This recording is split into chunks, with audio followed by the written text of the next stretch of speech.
big hits. Hey, yeah, you know, a lot of those penalties were aggressive. You had 2 or 3 horse collars. You had 1 horse collar that could have been called, maybe should have been called, it wasn't. You had a couple face masks tonight. So you had 2 teams out here that came and gave it their all. And it was a fun football game to watch because of that. Overall, great atmosphere tonight. The smoke from the This could have terminated. by all the local authorities, law enforcement, EMTs, providing security and safety for everyone involved, and a great job by the cameramen and producers. Goodness here gracious. Yes. I was just looking at that replay again. I didn't spot it the first time, but Brown had a hand on that football and then had an opportunity to bat it to himself. How many times did we see that tonight? Several. Bobbled footballs that turned into catches. I'm liking the transition of Harriman offense.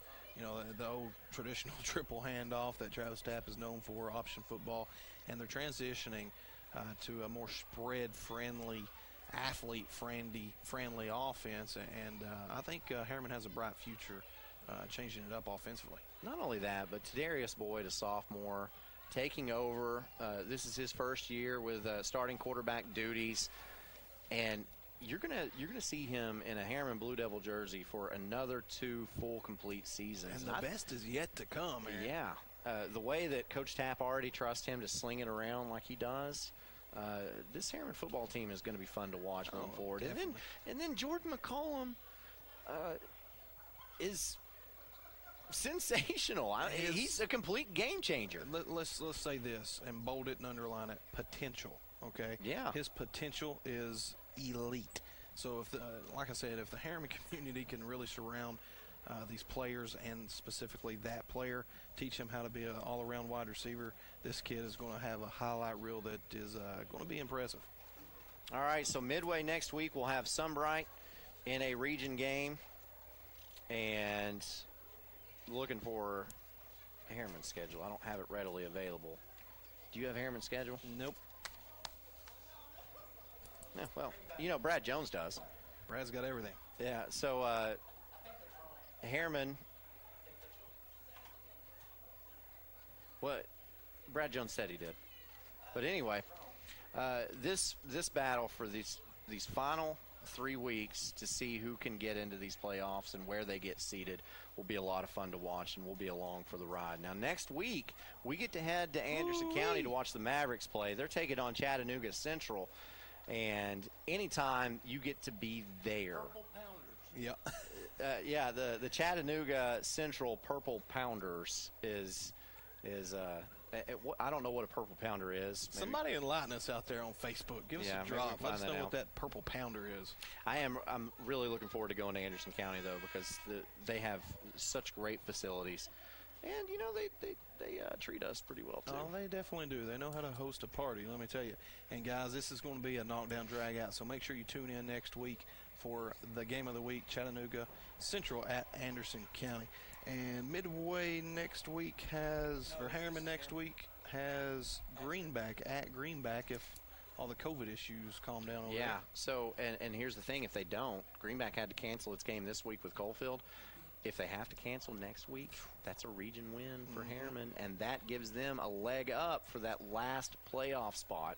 So we'll watch that one. And, you know, other than that, even if Greenback does get to play, the Harriman-Greenback game would be a very good game to watch. So I want to take this moment, this opportunity to say that my oldest, my baby girl, Ava Lee Jordan Harvey, turns 7 tomorrow, and I know you all don't care about that, but I wanted to say it because I have the platform to do so. And Chandler Jones turns 23 tomorrow. And, yeah, so Brad Jones' son Chandler, our stat guy, is fortunate enough to share the same birthday as my daughter.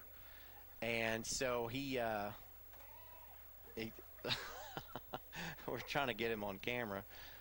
And Chandler's instrumental to this broadcast. He really is. He is. There he is, carrying the big sign. Look at him. And those checks weigh a lot, guys. Don't let it fool you, because Chandler's about 6'6" or something.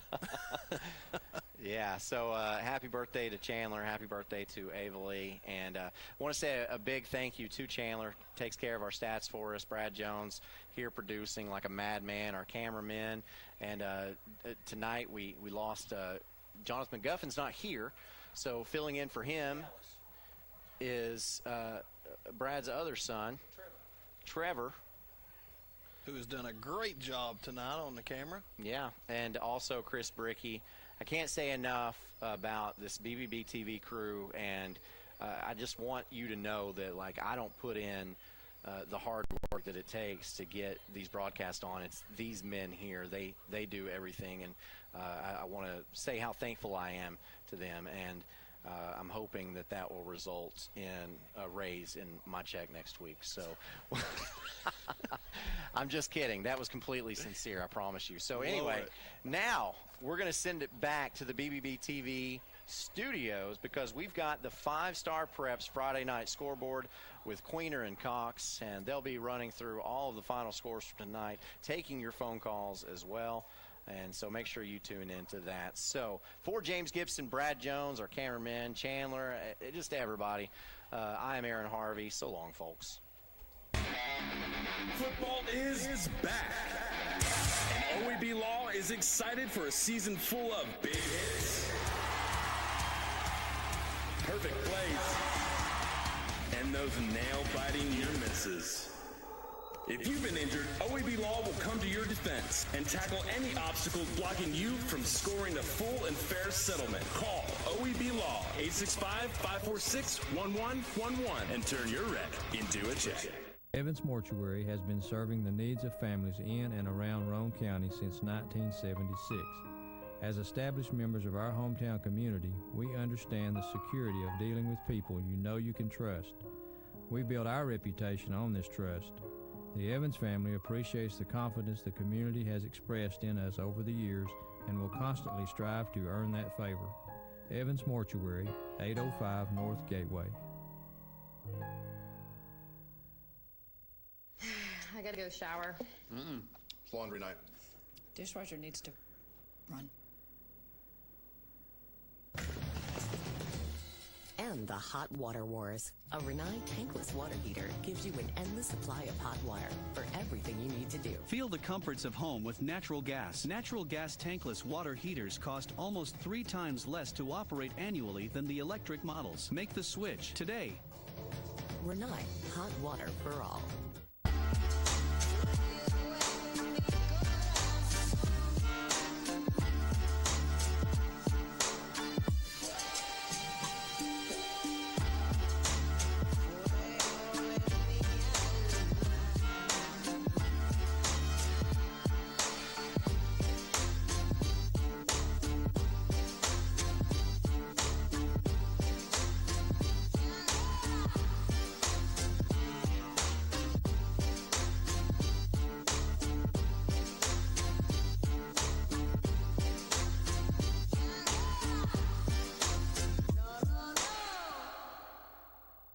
I am a Simplicity dealer. This business is my life, my career. If you need a new mower, I'll help you choose the model that will make your property look its very best, and even let you take a test drive. When it does need service, you can rely on my factory service training and genuine parts. Because I don't just sell products, I build relationships. I am a Simplicity dealer. S.L. Bowman & Sons, 524 North Front Street in Rockwood. Hi, I'm Ray Varner, and we've got the vehicles you need to make the most of this season. Whether you're exploring the great outdoors or cheering on your favorite team, let's take your fall to the next level in this new 2020 Ford F-150, $24,990. New 2020 Ford Explorer XLT, $40,986. New 2020 Ford Fusion, $19,698. At Ray Varner Ford in Clinton, we are Ford Truck Country. Come and see us today. Shop RayVarnerFord.com. The Harriman Utility Board is committed to providing safe and reliable natural gas service to our customers in Harriman and Roane County through the use of safe operational procedures with trained and knowledgeable personnel. An odorant is added to natural gas and maintained to a certain level so that in the event of a gas leak, it can be easily detected. If you smell or suspect a natural gas leak, please call the Harriman Utility Board at 882-3242. We can be reached 24 hours a day, 7 days a week.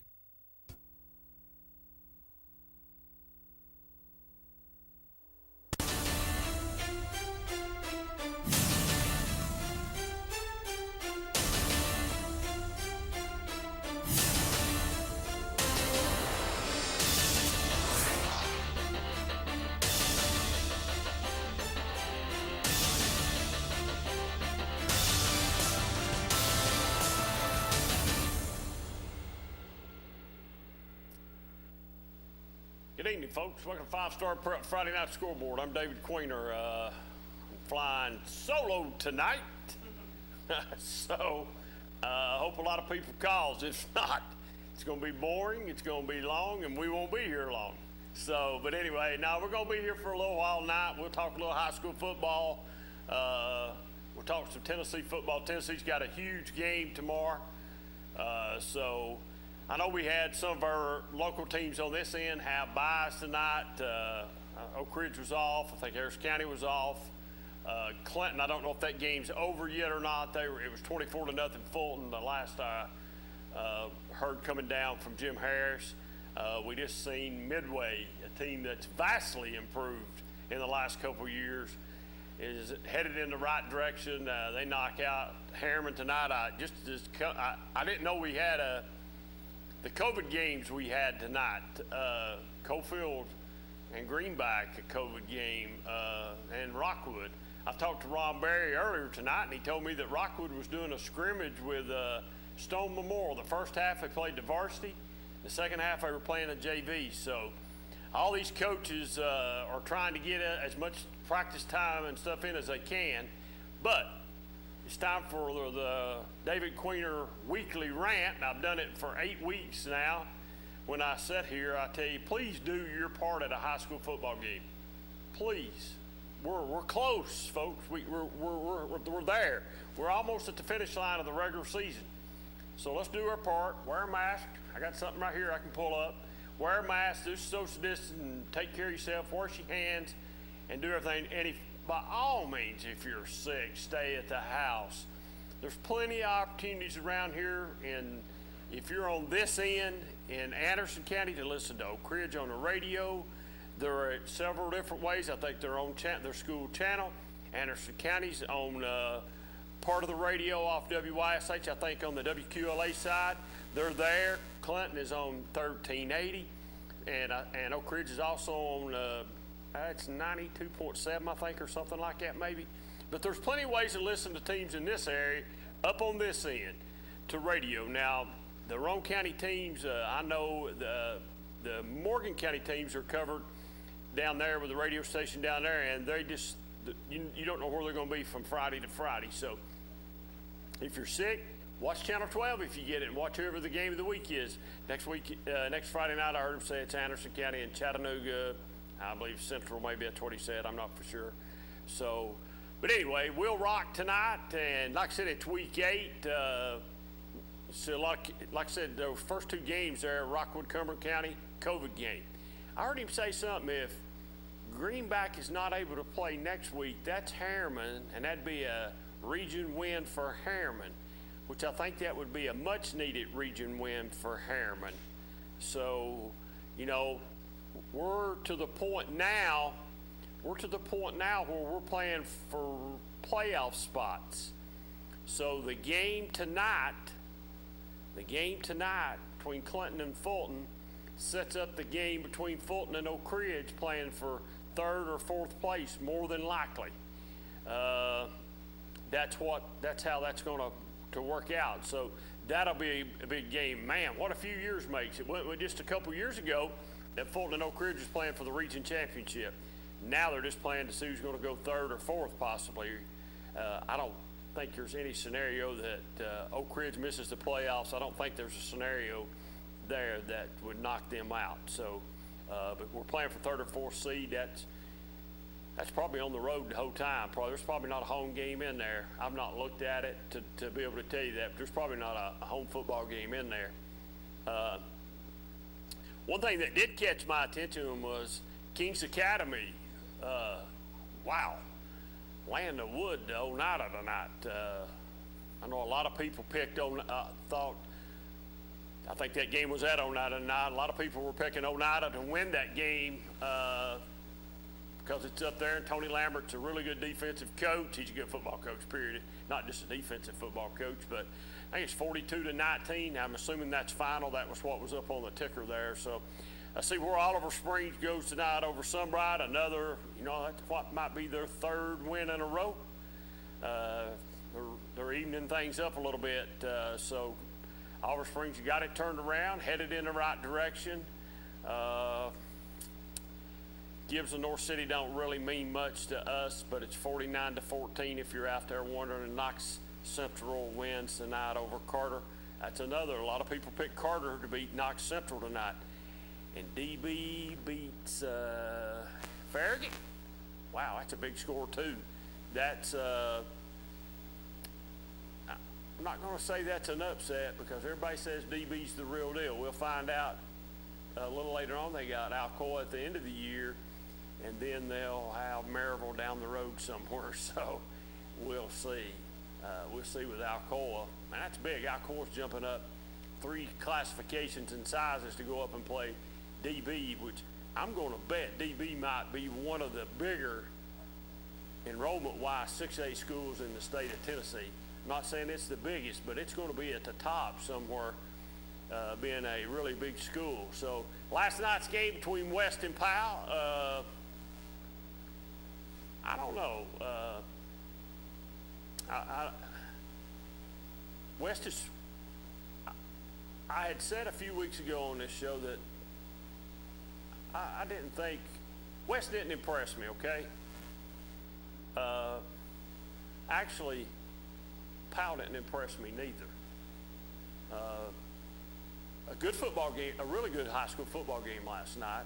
But I'll tell you something I seen with West that probably there's not many high school teams around here can say this.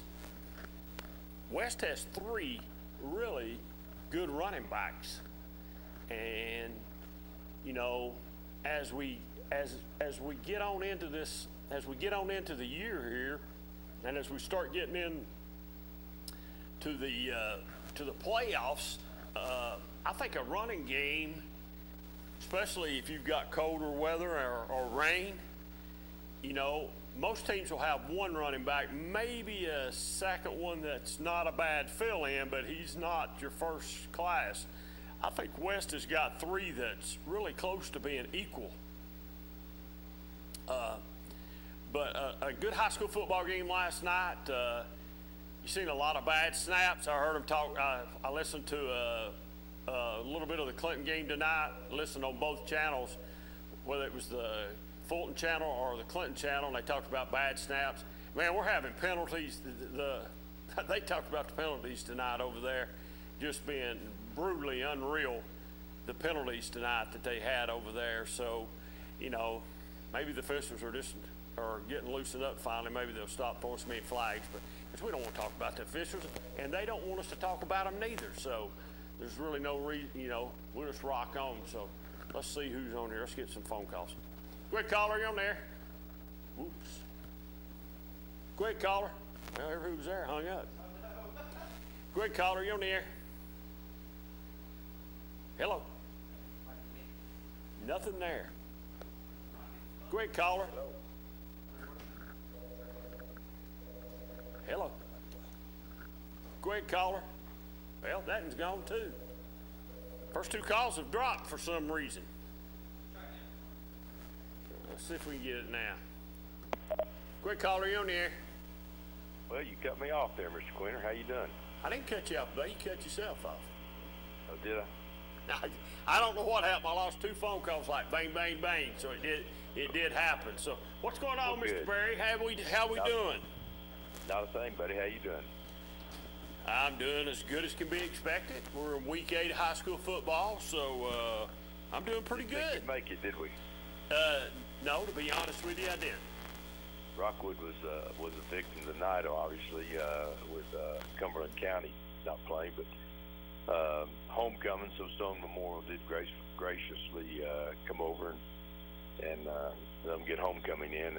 Didn't play a whole game, but the JV team got to play a lot, and that's always interesting. So thanks to Stone Memorial, we got homecoming in, and the rain held off. So, but a lot of action around the area tonight. Up on this end up here, only one team playing. Clinton's only one on the playing tonight. Everybody else was off, but a lot of as I look up, I see a COVID game being Coalfield and Greenback. Then Rockwood had a COVID game. I don't know if you know this or not, but Midway beats Harriman tonight at Harriman, 27-20. Oliver Springs won tonight also over Sunbright. I see another COVID game, Eric Gatlinburg Pittman over Austin East. So a bunch of COVID games tonight. How did Clinton do tonight? The last I heard, I don't know if it's final because I've not seen it final on the thing here. They were down 24-0 in the fourth quarter. Well, with Fulton down, David, that's when Clinton really needed to win, wasn't it? Yes. Well, and Fulton is, I say Fulton, let me back up and say Clinton. Clinton's playing so many young people. They're playing a lot of freshmen, I think about 9 or 10 maybe, that's getting to play, and I think they're looking at, I think the future is what's at Clinton more than the present time. So a freshman quarterback, freshman receivers, some young kids on the offensive line. So it's really been a struggle for Clinton. Defensively, Clinton's played all right, Ron, this year. They played pretty good. Even though they've got beat in some big margins, but there's been no offense. Have you thought ahead, David, to the end of the season when it comes playoff time with all these COVID games, and really it's been really difficult to understand how you don't get a win or a loss on these COVID games, or that you don't get a loss, but there's going to be some really crazy districts where you could have some losing records in the playoffs, couldn't you? Yeah, well, that's a possibility, but here's what they were saying tonight as they were ending the telecast up. They said if Harriman and Greenback don't play next week and Greenback has to take a COVID, and they do a COVID, Harriman would get a big region win, and Greenback might eliminate themselves from the playoffs. So that's what I'm saying. Yeah, that's how big you're right. That's how big that scenario is, that you could COVID yourself out of the playoffs, or you also could COVID yourself into the playoffs. So right. I don't know, Ron. I don't know whether we should have played football this year or not. So far, it's so good. I mean, I think it's affected just about everybody. Yeah, well, I'm sure TSSAA right now is looking. They need Earl Nall to get those scenarios all worked out for him, because he's over the years he's been about the best at figuring all that stuff out that we've had. Oh yeah, Earl has. Yeah, you're exactly right. He can figure the stuff out. He knows how to figure it out. That's for sure. So, but like I said, it's if we can make it through the regular season, then we'll see what then I think the playoffs pose a whole nother new challenge for high school football, because the weather's going to change, and we'll see what colder weather brings to high school football. I mean, you can already see what it's doing on the pro level today. So we'll see what stuff happens to the high school level as the weather changes. And another thing, David, on the college level, don't you think that we would have had a whole lot more of this had it not been for the medical staffs that are on these college football teams? I mean, you got to figure that the medical staff on these big high dollar programs are spending thousands of dollars making sure these kids get what they need. They may check with them 2 or 3 times a day, and giving them supplements and stuff to help fight this thing, because we really haven't heard a whole lot on the college level. No, we've not. But Ron, let me ask this question: have you thought about this? Have you thought about this possibly somewhere down the road could affect college football just because of what's going on with loss of revenue?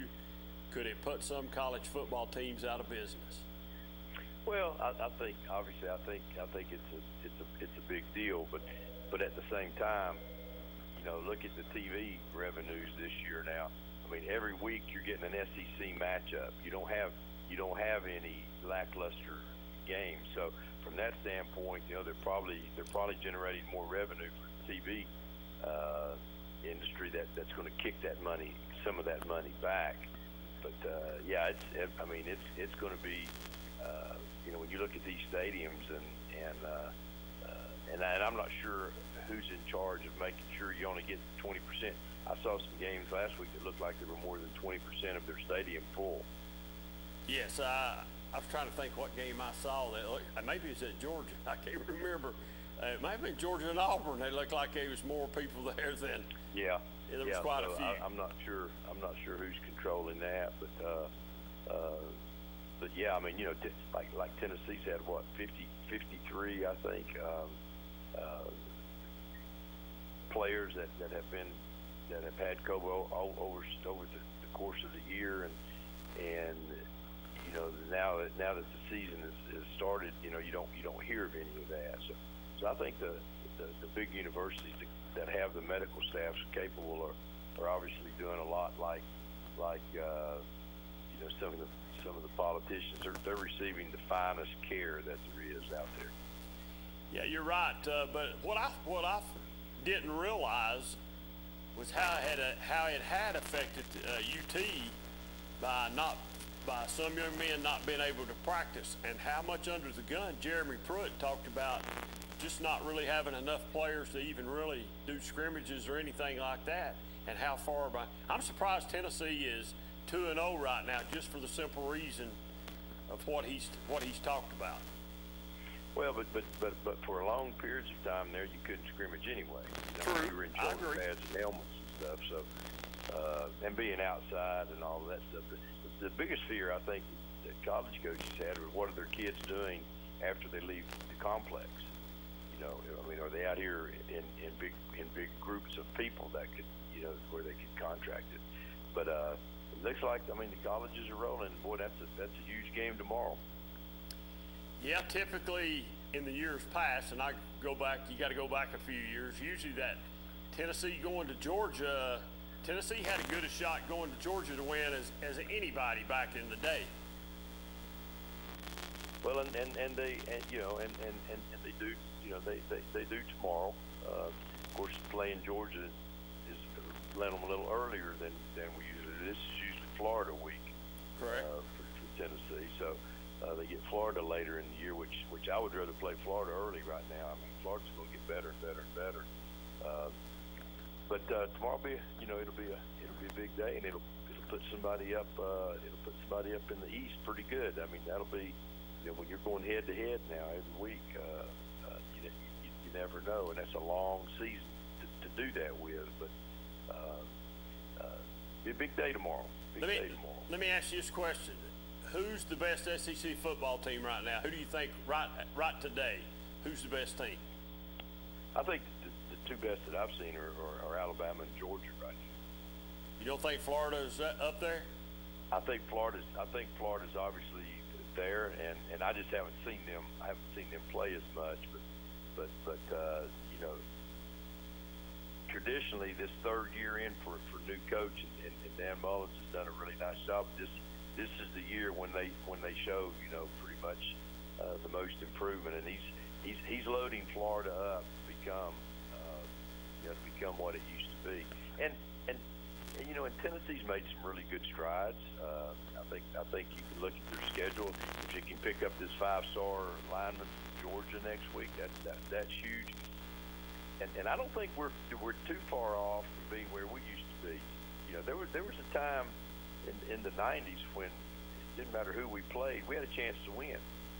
Oh yeah, most definitely. And we lost that, and I think we're slowly getting that back. I would agree with you 100% on that. But yeah, you've got Georgia and Florida both in the East this year, which Tennessee didn't take advantage of the fact when Georgia and Florida were down. Of course, that was in the Jones area, and Aaron, we didn't get it done. Now both those teams have rebounded and a little ahead of us. But I think this year, even with this year, if we continue to get good quarterback play and our defense, I think personally right now our weakness is our pass defense from our linebackers. And I say that because we have a hard time with our linebackers losing running backs and things. We can get them to 3rd and 4, 3rd and 5, but we've been giving up too many easy 3rd down situations. Well, you took the words out of my mouth. I think the weakest point with Tennessee right now is probably their defense. So Tennessee will really have to play a good defensive game tomorrow, and also on offense they'll have to play mistake-free. So tomorrow will be a big challenge. You know, for Tennessee to come out winning, if Tennessee does come out and win that game, you know, that sets up some interesting scenarios down the road there. I mean, there's some interesting battles. It really does. You just wonder where Tennessee's going to, you know, where it's all going to iron out at. I think the key word that you said was turnovers and mistakes tomorrow, and that, obviously that goes for both teams. But I think we'll find out tomorrow if Georgia's quarterback is for real, because I think we put a lot of pressure on him, and I think we'll find out. You know, our offensive line, we know is supposed to be one of our strengths. I wouldn't trade our running backs for anybody, and we'll find out if Garantano's, you know, going to continue on his nice year that he's had so far, or do we slip a little bit? I thought we should have probably played another quarterback last week late in that ball game to get somebody some experience. Well, you're probably right on that. Now let's go back to the offensive line just a minute. I know with Cade Mays becoming eligible, we already had a really good offensive line, but now everybody seems to think we have an excellent offensive line. You feel the same way? I do, and especially the fact that he can play guard, center, tackle on either side. So that really gives you some flexibility on what you do with that line. So I think it has to be right there in the top 2 or 3 in the country. Well, I was a little disappointed out of the first game. You know, we didn't run the ball as well as I thought we should have. We run it a little bit better last week. So have you been to a game yet? You know, I'm going to go to all of them. No, you've not been to the first game, man. You just told me the truth. That's not the only thing you ever do. You don't never tell the truth anyway. And listen, if you're going to all of them, my friend, somebody's paying for you to go. You're not paying yourself. I know you better than anybody. Oh no. Oh yes.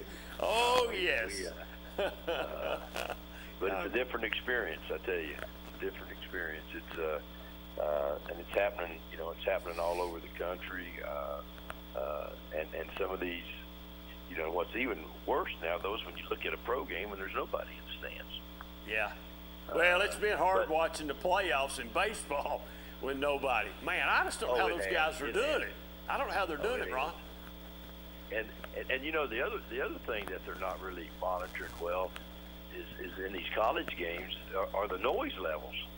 You know, there's I mean that Georgia game the other day. I mean that thing got pretty loud.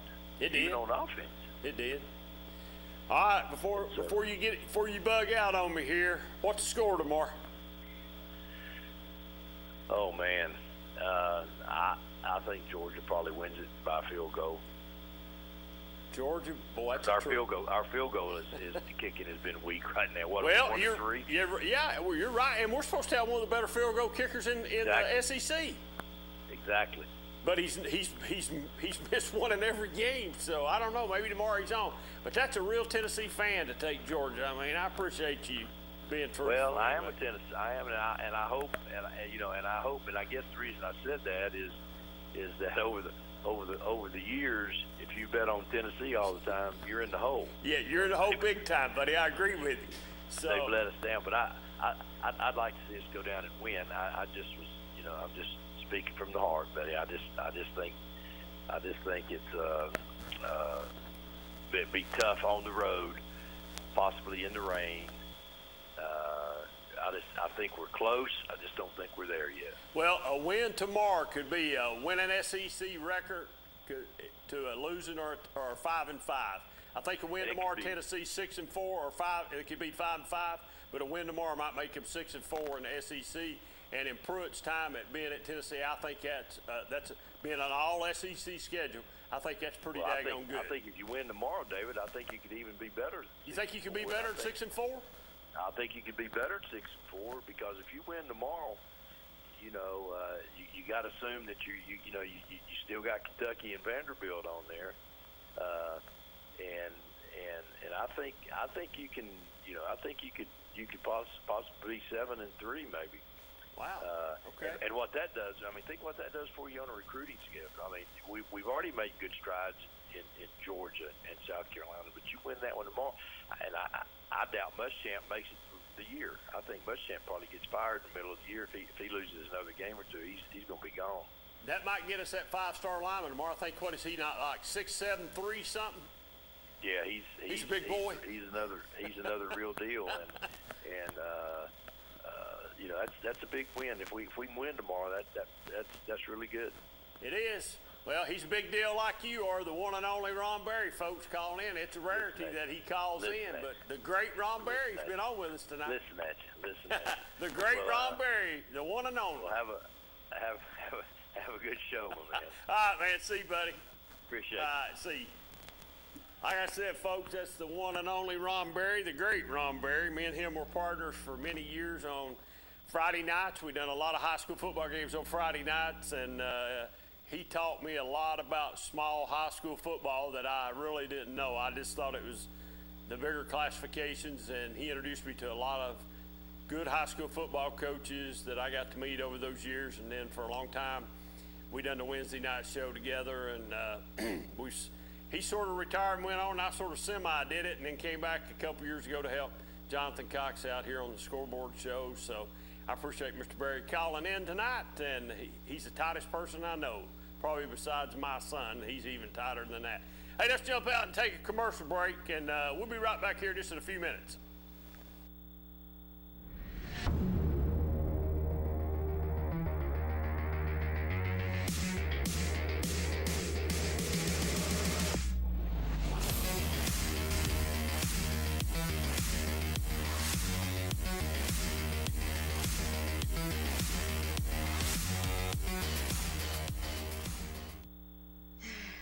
Shower. It's laundry night. Dishwasher needs to run. And the Hot Water Wars. A Renai tankless water heater gives you an endless supply of hot water for everything you need to do. Feel the comforts of home with natural gas. Natural gas tankless water heaters cost almost 3 times less to operate annually than the electric models. Make the switch today. Renai, hot water for all. Breaker, good buddy. We've just rolled in from Georgia with a truckload of throw rugs. That was back in my truck driving days, many years ago. Rugs are still rolling in from Georgia every month, featuring Oriental and contemporary area rugs, carpet-style throw rugs, and much more. All rugs are sold at the lowest prices possible. Find your rug at Hammer Stores. I am a Simplicity dealer. This business is my life, my career. If you need a new mower, I'll help you choose the model that will make your property look its very best, and even let you take a test drive. When it does need service, you can rely on my factory service training and genuine parts. Because I don't just sell products, I build relationships. I am a Simplicity dealer. S.L. Bowman & Sons, 524 North Front Street in Rockwood. Evans Mortuary has been serving the needs of families in and around Roane County since 1976. As established members of our hometown community, we understand the security of dealing with people you know you can trust. We build our reputation on this trust. The Evans family appreciates the confidence the community has expressed in us over the years and will constantly strive to earn that favor. Evans Mortuary, 805 North Gateway.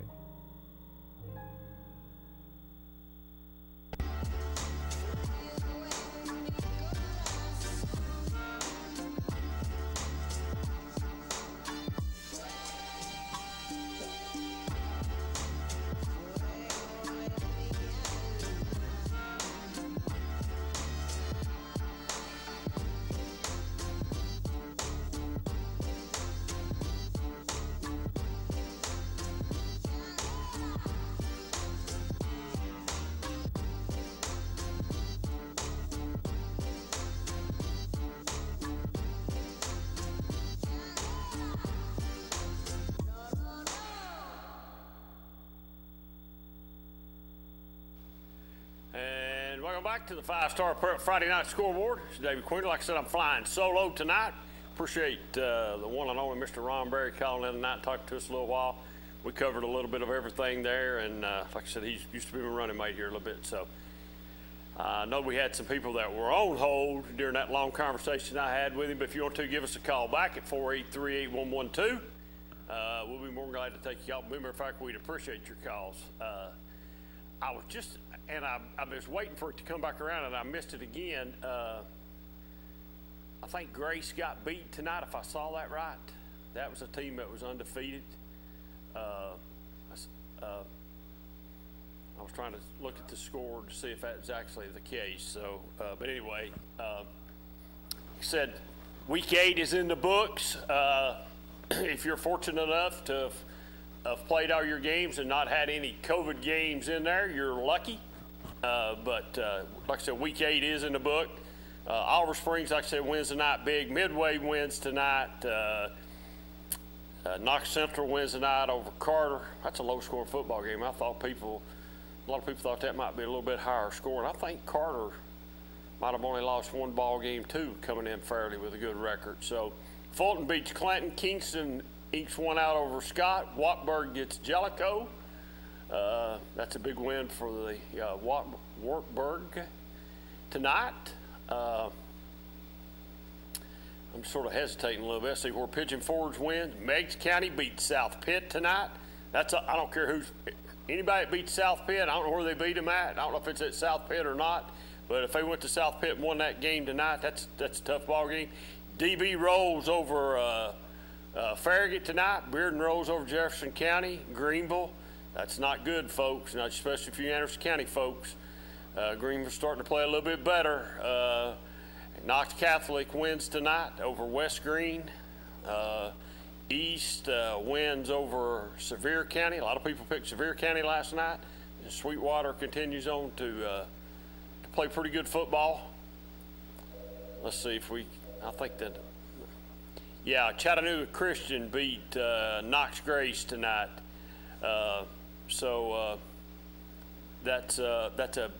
That's a big loss for Grace. I think Grace they might have been looking ahead a little bit down the road to maybe CAK or Webb 1. I don't know who they play next, but they play one of them coming down the pike here. So let's get another call. Good caller, you on the air? How you doing? I'm doing good. How you doing? I'm doing all right. Harriman took another loss fight. I didn't think he'd win. Yeah, they took another. Well, they played pretty good football, but yes, they did take another loss. It was a good game. I sit right here in the house and watch it. It was a good game. Yeah. But my girlfriend, she's a Midway fan. She likes it. I heard that. Hang on a minute. Let me turn that TV down. I'm working on it.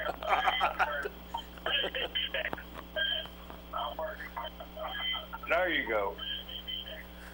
All right. What do you think about tomorrow?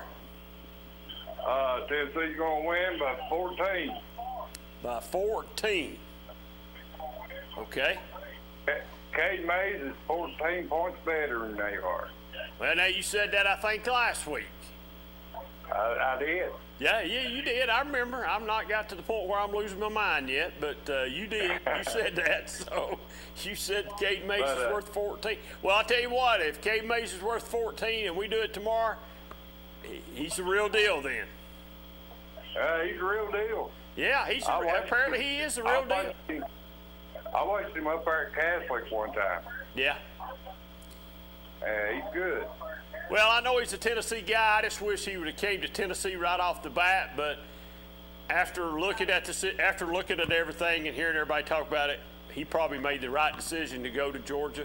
And he's home now, so we'll take it now just the way it is. So we'll roll on with it, and let's just see what happens. And what do you think about that running game Tennessee had? Well, 234 yards. Week 1, I was disappointed. Week 2, I was pleased. They'll have to do that tomorrow and maybe just a little bit more to win, especially if it's raining. They'll have to do that tomorrow.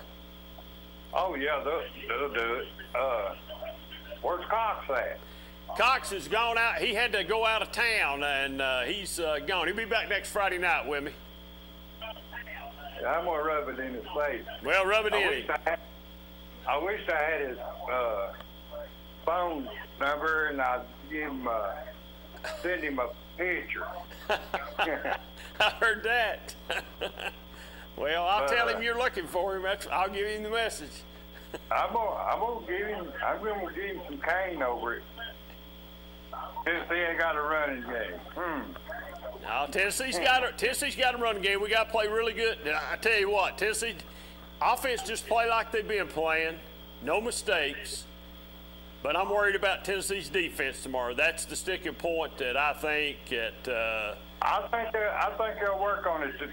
They worked on it this week. Well, I hope you're right. I hope they did. Because if they didn't, maybe it ain't 14 points tomorrow. So we'll see. Yeah, it is. I say it's 14-21. All right, 14-21 then. All right. All right. See you, buddy. All right, appreciate you calling, man. Thank you. Yeah. All right, see you, buddy. And that guy right there is a loyal Tennessee fan. He thinks they're going to win all the time, too. He's another one of them. Like I said, I got a good friend, real good friend.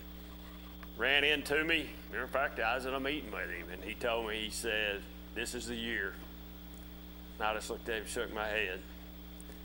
This is the year. If you're a diehard Tennessee fan, this is the year. This is the year Tennessee runs this record 10-0 in an all SEC schedule. Wow. Would that not be big? That would be big. Then Tennessee football would be back. So we'll see. A lot of tough games on the schedule left. Like I said, 483-8112. If you want to give us a call tonight, and we'll talk high school football. Like I said, the two top 5A teams in the state of Tennessee squared off last night at West High School. West is number 1. Powell is number 2. West come out on top in that game, won that game last night. It was a really good high school football game.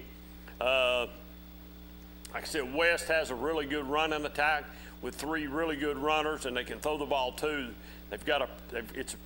They're pretty well balanced.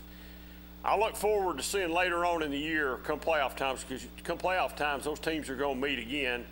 And I also look forward later on in the year, maybe seeing where Central's at and what washes out in the other region with Central and South Dole, to see what happens there. That'll be interesting also to see how this region in 5A squares out. So we know 1 and 2 is probably going to be West and Powell. 3 and 4 is either going to be Oak Ridge, Fulton, or Fulton, Oak Ridge.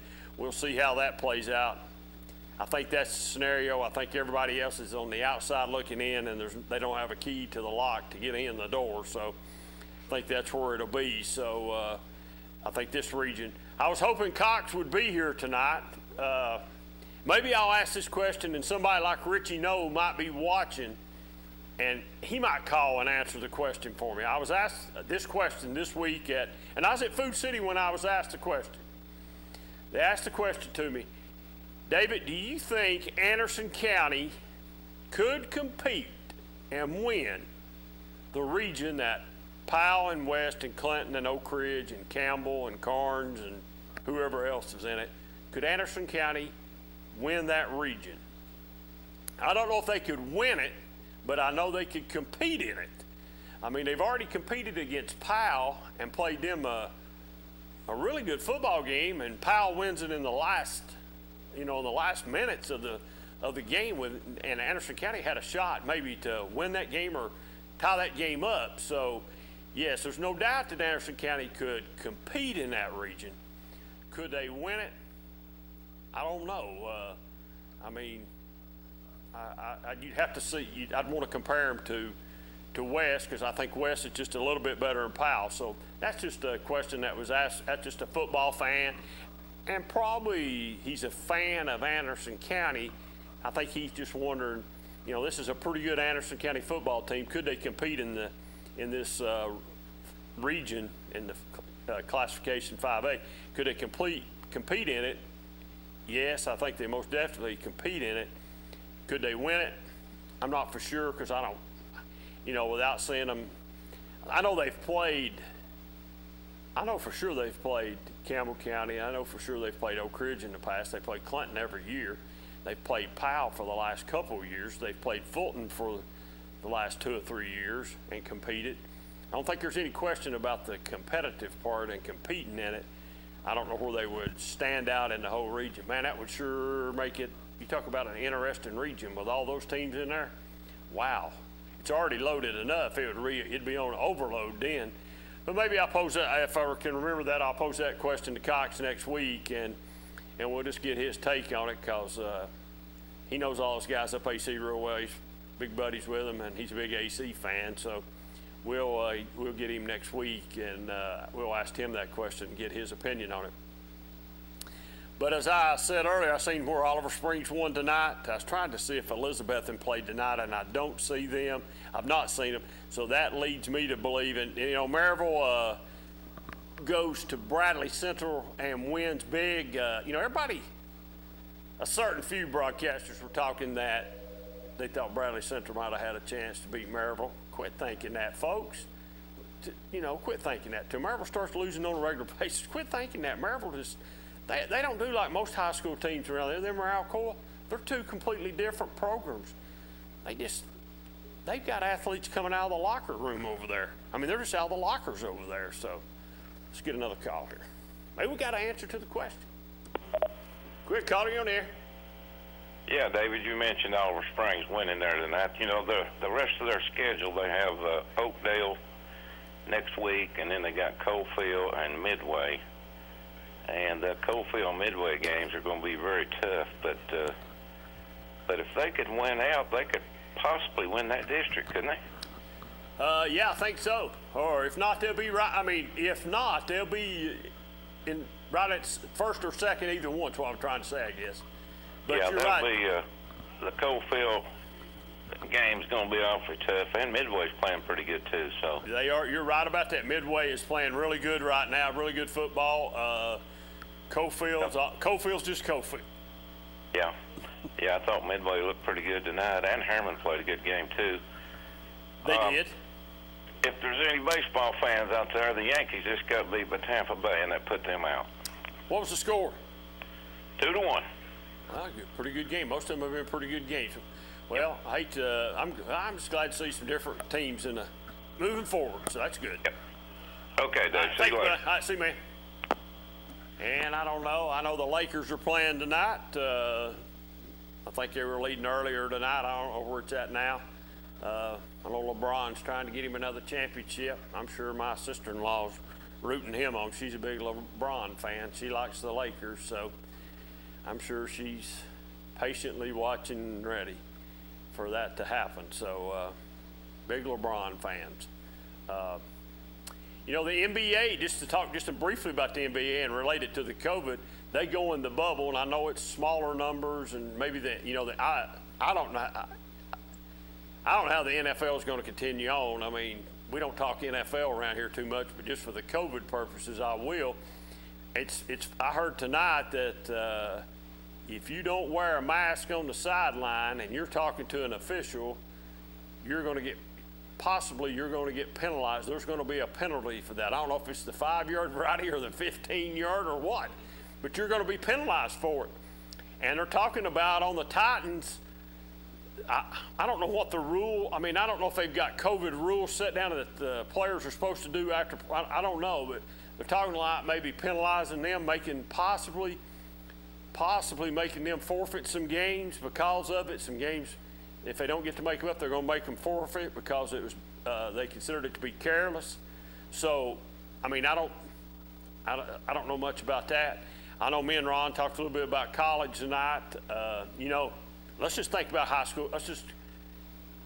College and high school are fairly close. They go to school, they practice football, then they go. They go to a dorm or they go home. All right. Now, in school, you have all these rules and regulations that's going on with COVID. Some schools are mandatory on masks, some are not. Some are mandatory, and if you're in a tight-knit group, schedules have been changed like you would not believe. I know I'm on the Clinton City School Board, so I know. I know the changes that's been made and what all we've had to do just to have school go off. It's been hard, but it's happened. But think about this. We have all these rules. Kid practices after high school and he goes home. He goes anywhere he wants as long as his parents will let him go, or takes him anywhere he wants to go. College, they go to the dorm. I'm sure they go out, do whatever they want, they mingle with, and go everywhere. So how we've not had more cases, I really don't know. Not unless we've just either been really lucky, and if we, you know, sometimes it's better be lucky than good, or if it's just been the way it's just the coin's flipped that way. But you know, I don't think Oak Ridge, and I don't want to jinx anybody, so I probably ought to not say nothing about it. So I'm just going to back up, and I'm just going to say Oak Ridge was off tonight. I'm not even going to say what I was going to say. But a lot of teams have not been affected by the COVID period. So if you've not, you've been lucky. But Clinton has and had to cancel for a couple weeks, so that put them behind the 8 ball. So Ron Berry was right tonight. When you look at these, they don't count it. If you've got a COVID game and you're not able to play, it don't count as a loss. But the other team gets a win. So you might run the schedule but not have enough wins to win the region. A team might have more wins and you can come in, but because of the COVID thing, and you could have beat that team that got that COVID win over you by 50, but don't really matter. They got the win, 1-0. So that's where it's going to affect. I'm really interested once the playoff starts. What happens if a team has to cancel in the playoffs and is not able to play because of the COVID situation? Will the TSSAA will they allow them a time to make that game up, or will it just be a forfeit like it's been all year, and the team that was able to play that didn't get to play moves on? I think that's probably the way it works, and we'll see. So that could be really interesting. 483-8112, give us a call. You know, if you want to talk Tennessee football, go ahead and call on in. We'll talk it. Like I said, it's a light schedule on our end tonight up here in the Anderson County side anyway. We only had one team to play on the Anderson County side tonight, and that being Clinton. Clinton goes down to Fulton 24-0. Clinton's defense played fairly well in the first half and hung in there. They're still struggling on offense. But maybe they'll get that. Maybe they'll get the dragon wagon back on the tracks and get it headed in the right direction here eventually. Like I said, Coach Keith he's been at a real disadvantage all year long. So let's jump out and take the second break of the night, and we'll be right back just in a couple minutes.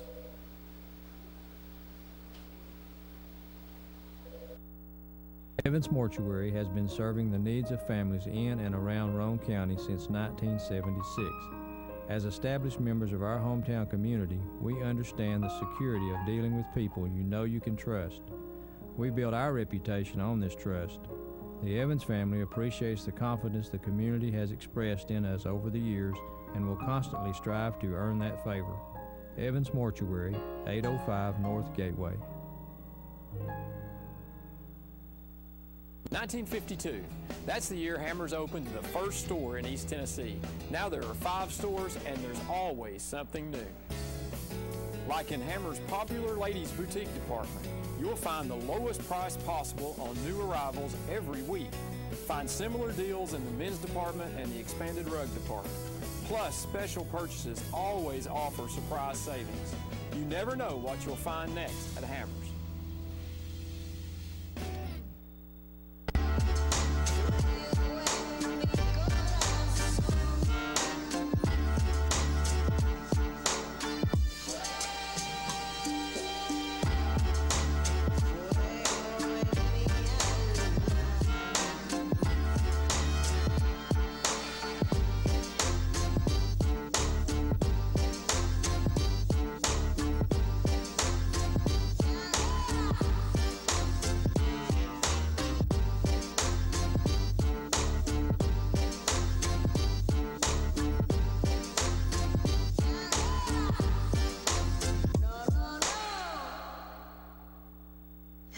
I gotta go shower. It's laundry night. Dishwasher needs to run.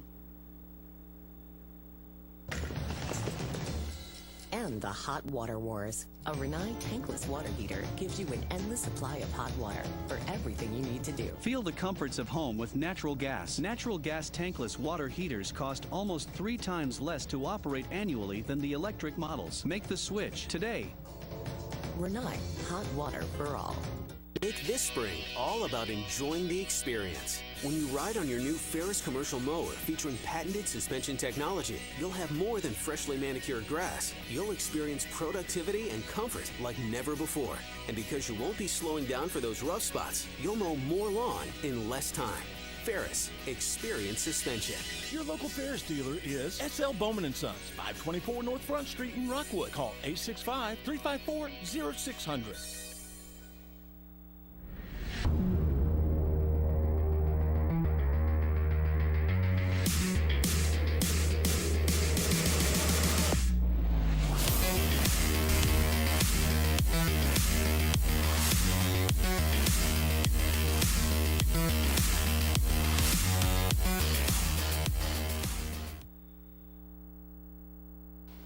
Welcome back to the 5-Star Prep Friday Night Scoreboard. Let's go right to the phones. Quick caller, you on the air?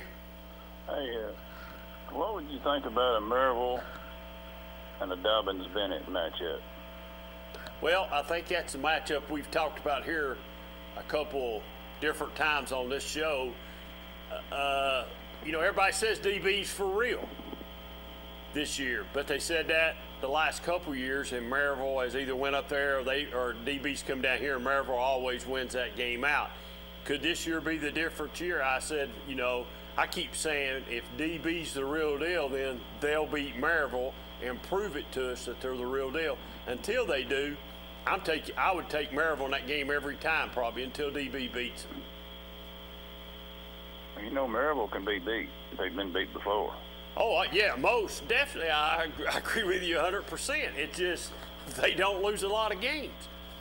They've not lost. I heard the stat. I can't remember. They've not lost a region ball game in maybe the last 2 years or 3 years. It's been a while since they've lost a region football. They didn't win the championship last year, did they? No, but we're talking regular season wins. They've not lost any in the regular season. A good football team goes and plays for a state championship. That's a good season. A good football team that just goes to the playoffs is just a good football team. That's it. To be a really great football team, you got to go on to the state championship. That's what we've said about Loudon. That's what we said about Anderson County. Loudon knows what's in front of them, and that's Alcoa. Anderson County knows what's in front of them. It's either Greenville or Elizabeth. So they know that they've got to win those two games in order to advance on and go to state playoffs. That's been the Achilles heel to Anderson County with those two teams. And Loudon has been, the last 2 years, I think they've been undefeated in the regular season, but they lose to Alcoa. That's the same problem Kingston's had with Austin East in the past years till this year. Kingston's not been able to beat Austin East, so it put them in a lower classification in the seeding in the region, where it's matched them up with Alcoa quicker. So now they're going to be ranked a little bit higher, and maybe they'll play another round before they meet Alcoa. So if you want to be a great football team, you got to go on and advance through those teams that you need to beat. And you're right, Maryville can be beat, but is DB good enough? That's the question. Well, they need to put Maryville in a classification up there with DB and Elizabeth and all them schools at Science Hill and all them up there and see how they do. Well, yeah, you could be right on that, but they're going to meet. They're going to meet in the playoffs. That game's happening in the playoffs. That'll be a playoff game. Just guarantee it. I don't know if it's second or third round, maybe. Might be second or third round one. I don't know which. Third round. But that game's going. You're going to get to see that game. You'll get to see that game. That game will happen. But I don't know whether DB's good enough to beat Maryville or not. So if DB wants to be that great high school football team that they think they are right now, then they need to go ahead and beat Maryville. I don't know that they can do that. I'm not going to bet against Maryville. You'll just have to. Back in the day, back in the 60s, Dobbins, Bennett, and them used to be a powerhouse. Yes, they did. But, Oak Ridge has always played Dobbins Bennett. Oak Ridge has always played Dobbins Bennett tough. I don't know what that series is. That's a team that Oak Ridge has always regarded as a higher standard and played that game. It's meant something to Oak Ridge to play that game. I think that's like playing the best of the best. That's why they've always played them. And you're right. Dobbins Bennett, went down for a few years there and just is in the middle of the pack. But they say they're back, so we'll see. I mean, I tell you, here's the test we're going to get with Dobbins Bennett. Let's see. It might be it's either next week or the next. I don't remember which it is. Alcoa goes to Dobbins Bennett to play. So Alcoa and Dobbins Bennett will play. It might be the last game of the year or next to the last game of the year. I can't remember which it is. But we'll see how good Dobbins Bennett is with Alcoa. And on this Clinton, who they got next? Campbell County and then Carnes? Well, yeah, I think they're off next week.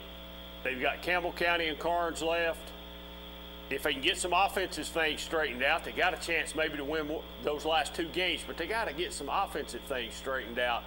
And I think it's just because we're playing young, it's just young people, man. We're playing freshmen. You're playing freshmen against seniors that, freshmen might be 14 or 15 against an 18-year-older, so that's a lot of difference, But Clinton's defense has not played too bad, though, really. Just to be honest, they've not played really bad at all year long. All right, David, have a good evening. See you, buddy. Thank you. Bye-bye. Great caller, you on the air? Hey, Cleaner. Hey. Hey, you were talking about Maryville earlier. I think I heard Packers say last night they've not lost a region game since 2000. Wow. God, that's a pretty good streak right there, isn't it? Yeah, I think Maryville might get a tough matchup. They got to go to McMinn County in a couple of weeks. I think McMinn, if they can play a good ball game tonight, McMinn can get them. Well, but Maryville's Maryville, so we'll never know. So. Yeah, I mean, earlier this year it was Maryville Alcoa, and I said I just took Maryville. Even though Alcoa is a good football team, I just took Maryville. I mean, we'll see with Alcoa going to DB. We'll find out about it because everybody thinks DB is the team that's going to unseat Maryville, and that's going to be the team that's going to put them out this year. It'll have to be proven to me. Well, Packers got it on TV the last week of the year, and I just got a feeling Alcoa's going to go up there and beat them again. So. Well, I won't be shocked at that at all, not one bit. Well, yeah, have a good night. All right, see you, bud. All right, folks, 483-8112, give us a call, and we'll talk Tennessee football. We're after 11 o'clock, and we'll go ahead and talk it. If you don't call here in the next little bit, we might call an early night to it tonight and get out of here. Like I said, we've got a light schedule this week in Anderson County, and then we got some COVID. And then we had some teams on the road, too, tonight. This is sort of almost like playoff football around here this weekend. But it's really going to get interesting in the next week or two. And I don't know if Oak Ridge and Fulton play next week or not. Maybe our big Oak Ridge fan out here, he's not called tonight. I guess he's trying to find if Oak Ridge played tonight. He wasn't for sure. So he's probably out running around saying he'll probably call in and tell us he went to the Oak Ridge game tonight and they didn't even play. Great caller, you on the air. Did you miss me? God, I was just talking about you. I literally just called as you typed that or said that. Absolutely. Yeah, well, how did you think Oak Ridge played tonight? Oh, man, they couldn't have played any more perfect. It was like a perfect score. Perfect score, okay. All right, do you know who Oak Ridge has next week? Is it Fulton? Mount Juliet. Mount Juliet. Wow, I see Mount Juliet. The last time I talked to Coach Gaddis, they're still undefeated and a really good football team. I don't know. Fulton's got Campbell County next week, so it must be another week for Oak Ridge and Fulton play. So,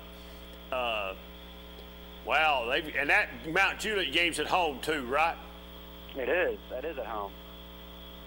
Well, we'll see if Oak Ridge can pull that game out. Like I said, Mount Juliet's last I seen they were undefeated, so I don't know if they still are or not. I've not kept up with them. So. Queener, you're looking lonely over there. I think I may come and swing by and say hello.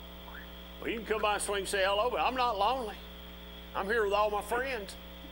You know what? I think I'll do that for you. I think I'll come boost the ratings. Yeah, okay. Lock the doors, boys. Lock the doors. I'll see you there, Queen. I see, bud. Anyway, it's about as crazy as they get. But, okay, Oak Ridge has got, they don't play Fulton next week. That'll Mount Juliet. And earlier in the year, Mount Juliet was undefeated, and I don't remember what their ranking was. They were ranked up there too. So that's a tough football. That's an out-of-region football game for Oak Ridge, and we'll see. Oak Ridge might have got some offensive woes straightened out here in the last week or two, maybe. So defensively, Oak Ridge has played really good football all year long. So it's not been a problem, but they've played good football. So we'll see what happens. Like I said, 483-8112. Give us a call if you want to talk some college football. If you want to talk Tennessee football, especially. I know there's a bunch of Tennessee fans out here. I don't know what you're waiting on or what you're afraid of. Call in. We won't tell your name if you call. You don't have to tell us your name. But there's some diehards out here, and we know they're out there. So I don't know if Tennessee wins tomorrow night. I'm afraid to pick them. I'm like Ron Berry. I'm afraid to pick Tennessee to win, and I'm afraid to say they're going to get beat too, because, like he says, they'll break your heart either way. If you pick them, they'll lose big tomorrow, and if you go against them, they'll either squeak it out or win big. So I don't know. I think it might. I'm gonna say 21 to 17. Tennessee. 21-17 Tennessee. All right. And I don't know what Mount Juliet's record is, but they're coming to Oak Ridge next week. I believe Oak Ridge will roll over Mount Juliet next week by, I'll say by 14. Oak Ridge by 14 over Mount Juliet. So we'll see how close I am. I know Coach Gaddis will love that pick. So we'll just see. Like I said, pro football is sort of up in the air right now with teams being canceled and games being canceled, and I'm not much of a big pro football fan anyway, and we don't really talk it around here. But if you've got something you'd like to say, I guess the biggest thing is just seeing the Dallas Cowboys lose right now. It's probably the best thing, especially getting beat by the Cleveland Browns last week. I thought that was pretty good, Baker Mayfield, and go in and they put it to the Cowboys. So, Jerry Jones, you deserve everything you're getting, my man. Everything. And I don't know how many people will be glad when the election part's over with and the politics is over with. I told somebody the other day that if everybody says the only reason we got COVID around here is because of the politics, I'll be glad for it to be over if that means COVID's going to leave then. So we'll see. I don't believe that neither, but so we'll see. But except 483-8112 is the number, and man, the phones are just not lightening up. Come on, folks, let's call. Just to go back to the board tonight, I guess the biggest win that I've seen so far tonight, there's a couple. The TKA game over Oneida, at Oneida, that's a big win. Kingsport Dobbins Bennett coming to Farragut tonight and winning, that's a big win. Meigs County over South Pitt, big win. That's another team, Meigs County, just keeps on winning. They just keep on chugging away, man. They just keep on doing it. So that's another, and then the situation at Greenback, I guess the COVID situation tonight, and then Greenback, not really having a really good year neither. That's been a shock just all year long with Greenback, a team that's been a powerhouse the last 4 or 5 years, playing for state championships and being there. And it's always a big rivalry game between them and Coalfield. For that game to be canceled tonight, that's a big, not only a big gate for where that game was supposed to be, and I assume maybe it was supposed to have been at Coalfield, but that's a big loss just as a gate, because that's always a tough football game for Coalfield to win that game. So they have won that game. They have won at Greenback too, but it's a tough place. It's a tough place to play for either team. So you hate to see that game get lost, because that's a game that, as a high school football fan, you really want to see. So, like I said, 483-8112, give us a call, and we'll talk some high school football, our college football. So, quick caller, you on the air? What do you say, David? Hey, what's going on, man? Hey, Mountain Juliet's 5-1, and they were off tonight. And they were off tonight, okay. I know a couple weeks ago when I talked to Coach Gaddis, they were still undefeated. So you know who beat them? Yes, they lost last week to Rossview. Okay. It's the region game. You don't mind me asking you, where's Rossview at? That's what I was wondering. I'm not too familiar with them. I'm not familiar with them at all. I've never even heard of them, just to be honest. So I would assume it's down that way. Down in that area somewhere. Apparently, it must be a middle Tennessee team. Yeah, it's a region game. So it must be, it's from down there. But their biggest win, well, they beat Gallatin pretty good, 31-10. I think I saw where Gallatin was in the top 10 there at one point this year. Let me ask you a question. Did you go to Clinton game tonight? Yeah, I went. What'd you think? Well, the Dragons, we scored with about 5 seconds to go in the game. So we got that goose egg off the board. So that was, fans were really happy we scored. And it was just a frustrating game. It was 3-0 after one quarter and 17-0 halftime. We had it inside the 10, I think, right there. We had a penalty, late hit, and we had the ball. We had one last play. I think it was a few seconds left, and we went for it and didn't make it. Thought we might have kicked a field goal right there to get some points on the board, but when we come out in the second half, we got it inside the 10, got down to the 2-yard line, had a penalty, the penalty was sort of not even close to the plate, unnecessary, and that backed us up. Then we had a touchdown call back on that same drive, offensive pass interference in the end zone. It was just another frustrating night offensively for the Dragons. Yeah, they struggled a little bit on offense. They sure have. Yeah, we didn't really have much of a running game. Fulton stuffing us pretty much on the run, and so we had to go to the air a little bit. We had some good drives, I don't know if you call them drives or not, but we had some chances there to score, and we just shoot ourselves in the foot. We'd get down there, ready to score, and or red zone or close to it, and then we get a penalty, or we got two interceptions. And defensively played all right. Fulton didn't really break any long runs on us. They had a one touchdown pass they threw there down the middle, probably about 30 yards. Scored, but we defensively played well enough to win again, but struggled on the offensive end. Yeah, usually, I say usually most of the year, Clinton's running game has not been too bad, isn't it? The Moody kid that runs the football?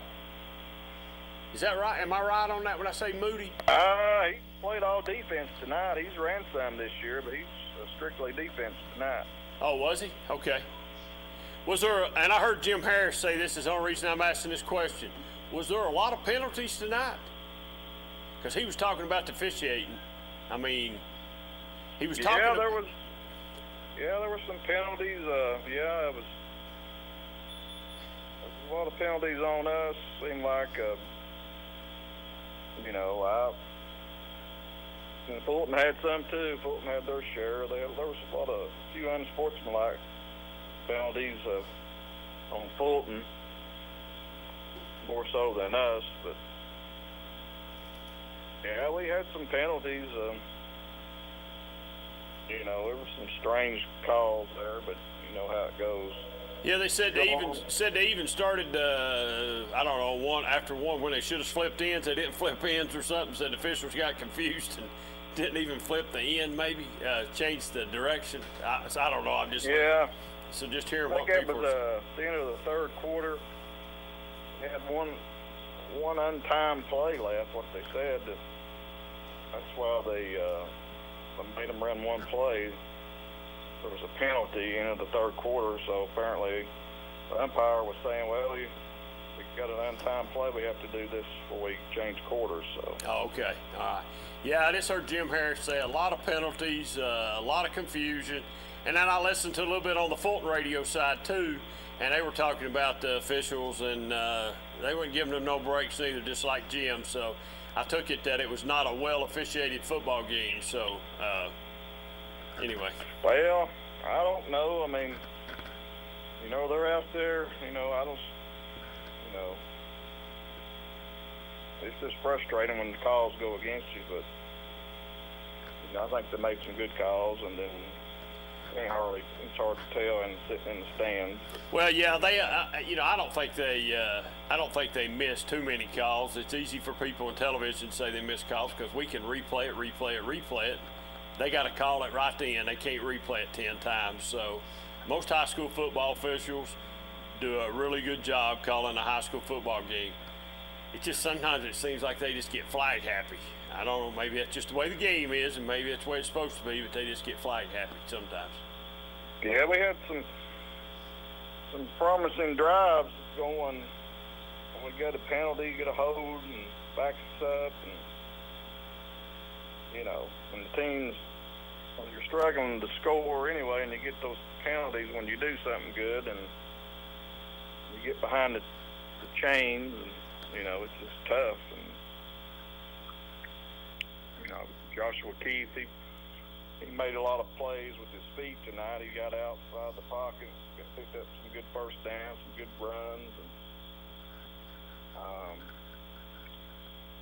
you know, we got the Jacquez Johnson back from injury. He really helped the team tonight running the ball.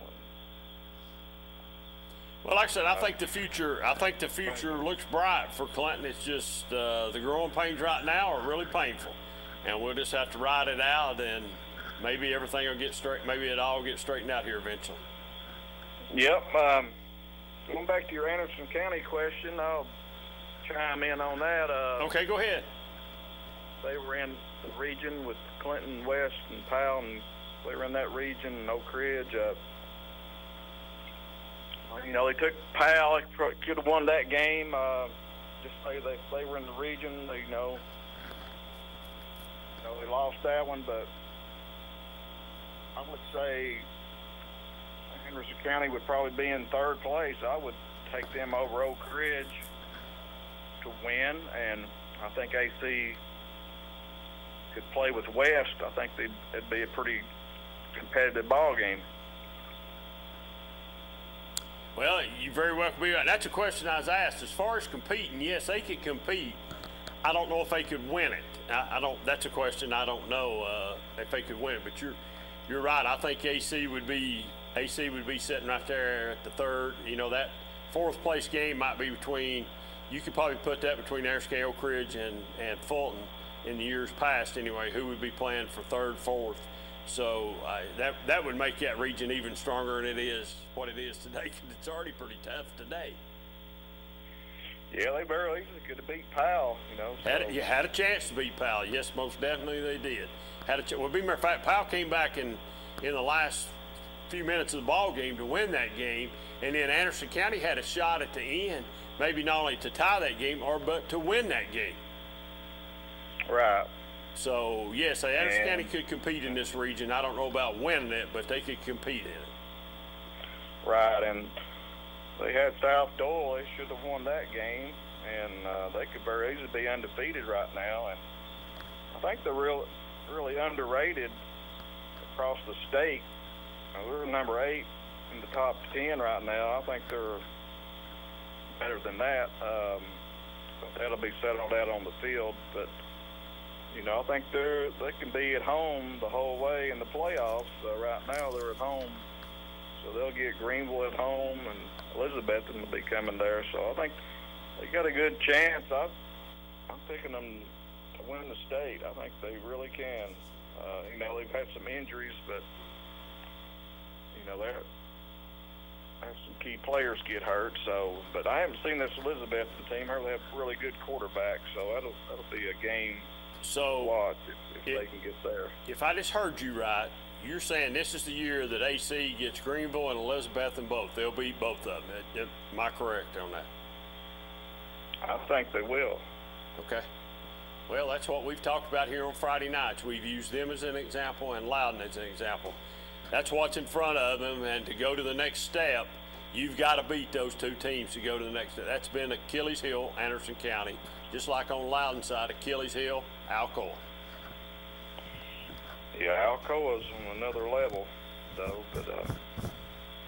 But well, Elizabeth, and I haven't. I've seen AC beat Elizabeth twice. I saw them beat them once. I saw them beat them once, but I think Elizabeth, and if I'm not mistaken, and what I'm fixing to tell you might not be true at all. I think Elizabethton's got just about everybody that returning from last year, just about it. I think it's a pretty well team that's basically from last year. So I don't know if it is or not, but you're right. Their quarterback, I think their quarterback's back from last year too. I think so. But I did see tonight Greenville wins big tonight. I don't even remember who they played, but Greenville's starting to get better and better and better, and that'll be a good. That ought to be a team that Anderson County ought to be able to beat this year is Greenville. But the Elizabethton, I think the Elizabethton's the game everybody ought to have marked in the playoffs on the calendar, I think. Yeah, they're the defending champs. They got Greenville here in a few weeks, and I think Greenville, I saw where they lost their starting quarterback got hurt too. So they're getting better as the year goes, and we'll see. That quarterback, Elizabethton, pretty good, and they got a really good receiver, but we'll see what happens. But it'll be interesting. It'll be a packed house there. I'm sure it will be. All righty, David. All right, buddy. Thanks, John. Appreciate you calling in tonight. All right, we'll see you. All right, see you, bud. Great caller, you on the air. Hey, guys. It's Jesse Smithey. How are you? Hey, Jesse. How you doing tonight? Hey, are y'all doing a show without Jonathan Cox? You got that right. Well, I bet y'all are having a ratings bonanza tonight. Oh, yeah, they're blowing out the roof, man. I'm glad you called in. Let's talk about I want to start off with last night's football game between West and Powell. Did it come out like you thought it would, or was it Well, not so much. I thought Powell would win that football game, and I predicted Powell to win that football game because I didn't know what the health status of West High School's offense was. Isaiah Mattress, their big 6'2", 220-pound running back, had been hurt, kind of nursing an injury. He hadn't really played much the 2 or 3 games before that. I didn't really know what he was going to look like. They had another key skill player that had been dinged up, and he was a 50-50 go, and he plays in their secondary. And I was like, man, if they're out a running back and a guy in their secondary against Powell's offense, Powell might get this thing. But both of those guys played, and they played hurt, and they played fantastic football games. And the game was built to really be Powell's offense versus West's defense, and we saw a little bit of each. Powell still threw for over 350 yards and 3 touchdowns, and West defense had somewhere 8 to 10 sacks and 3 interceptions, but it still came down to one key play late. And sophomore quarterback Jordan Potts, who's had so many remarkable moments this year, especially in comeback wins, tried to make a play, kind of an impromptu play, a shovel pass, and the receiver wasn't ready, but the West linebacker was, Ethan Scott, and he picked that off right there inside I think Powell's on 5-yard line and returned it for a short interception, return for a touchdown, and that was it. So we're talking about a rematch. We got a rematch last year in the state quarterfinals. West lost last year in the regular season, won the playoffs, and I'm sure Powell's wanting to do the same thing to West that West did to them last year. So it was a great game, great theater last night, but there's still some things to fix for both teams. Even though they came into this game, West number 1, Powell number 2. They're far from finished products, but man, West really looks like a legit contender going forward, and I think Powell will do some things differently if they do happen to play West again. Okay, and another big game tonight was Dobbins-Bennett comes to Farragut, and I'm not going to say they manhandled Farragut, but they beat them fairly well. So a shock or right on course?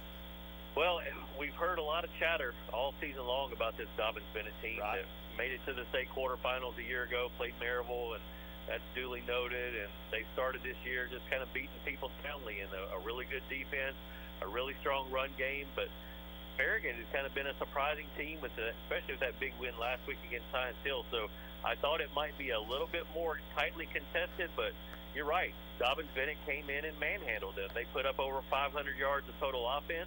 They ran for more than 300 against Farragut, and even though Farragut didn't go away, they kept fighting. They still put up points. They got to fix some things defensively if they're going to try to get into the third rounds of the 6A playoffs again. And so that was it was good that maybe it didn't happen in week 11 so that their spirits aren't going to get down. There's still plenty of time to bounce back and correct some things before the playoffs happen. And then the Kings Academy goes to Oneida tonight, and man, that's all I'll say. They got Oneida tonight. I think a lot of people were picking Oneida to win that football game. And Oneida was right there in it. And I know Colby Morgan had a nice, good first half, and somewhere around 60 to 80 yards rushing, I believe. And but TKA's it's a year older from that team that that Oneida saw a year ago, and that was a great game in 2019 that Oneida won down there in Seymour. And this TKA team has just gotten a little bit more mature this year, and they got some skill talent. They're not very deep, but they got some nice skill talent, and they were able to pull away tonight. And I know there were some people, I saw some talk on Twitter that I know there's some Oneida fans that are not happy with the way that game ended, so you wonder if that game or that series continues in future schedules. That remains to be seen. But nevertheless, Oneida's dropped 3 games in a row now, but I'm still not worried about Oneida. Tony Lambert will have that team ready for the 2A playoffs. I'm not saying Oneida's going to Cookeville, but I'm saying that they have the capability and some of the pieces that they need to have a really nice end to the regular season and make a nice playoff run. And then finally, Carter and Central tonight. I heard a lot of people thought this might be the year Carter gets Central. Didn't happen. They should have. I think they're going to go back and watch that tape and go, man, we had 5 or 6 legit chances to put points on the board against Central, and they missed field goals, they missed PATs, they threw an interception in the end zone. They got stopped on downs by not blocking Caleb Porter. I can't say this enough. Even though Carter lost that football game, and I think they're 5-3 now, it's still a remarkable coaching job by Justin Presley. And I can't remember if we discussed it last week on the show, but you're talking about a guy who he's not some assistant coach that got promoted and already knows the personnel and how things work at Carter. He came from outside the area into Strawberry Plains. He didn't get spring football. He didn't get 7-on-7. He didn't get scrimmages. And for them to even be in position to challenge Central is pretty incredible. So you got to tip your hat to what he's done at Carter. But yeah, they absolutely could have won that football game tonight. Just didn't do it. All right, Jesse, I know you're busy. I know you got a lot to do. As Cox always says, you got a lot to do. So I'm going to let you get to doing it. But I appreciate you calling in tonight. Absolutely, guys. We'll talk to you next Friday night. All right. See you, Jesse. Thank you. Yep. All right, folks. That's the man right there, Jesse Smithey. He knows all about it. He keeps us straight here, and some key games that he talked about tonight in the area. So I'd like to know what the scoop was at the end of the game, at the Oneida game between Kings Academy and Oneida. What was the displeasure? So that's interesting, maybe to try to find out, maybe in the paper or something later on social media. Have to get out and look.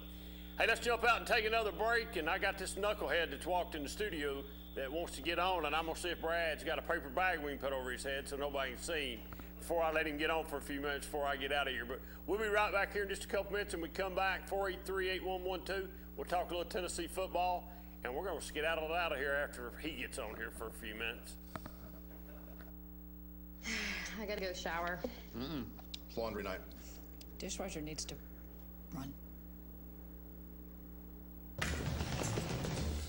And and the hot water wars. A Renai tankless water heater gives you an endless supply of hot water for everything you need to do. Feel the comforts of home with natural gas. Natural gas tankless water heaters cost almost 3 times less to operate annually than the electric models. Make the switch today. Renai, hot water for all. Evans Mortuary has been serving the needs of families in and around Roane County since 1976. As established members of our hometown community, we understand the security of dealing with people you know you can trust. We build our reputation on this trust. The Evans family appreciates the confidence the community has expressed in us over the years and will constantly strive to earn that favor. Evans Mortuary, 805 North Gateway.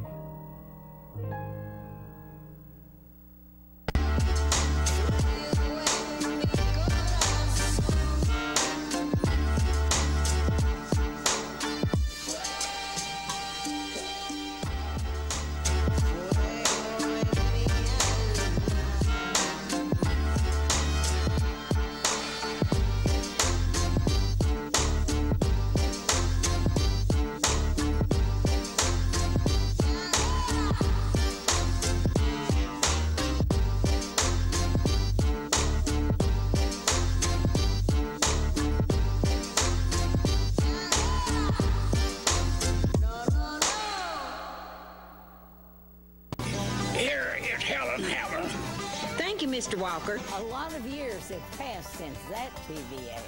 Hammer stores are still offering up-to-the-minute fashions for men and women, famous label outdoor wear and boots, area rugs, and exciting purchases. All at Hammer's famous low price.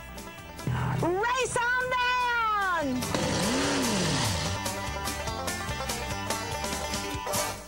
Make this spring all about enjoying the experience. When you ride on your new Ferris commercial mower featuring patented suspension technology, you'll have more than freshly manicured grass. You'll experience productivity and comfort like never before.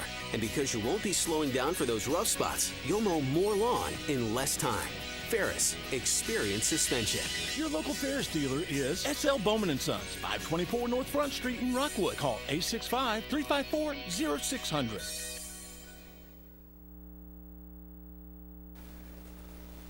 Welcome back to the 5-Star Preps Friday Night Scoreboard. We couldn't find a paper bag, so we just have to go with what we got. Listen, you straggle down here once a year or twice a year. Sometimes you come, we don't let you in.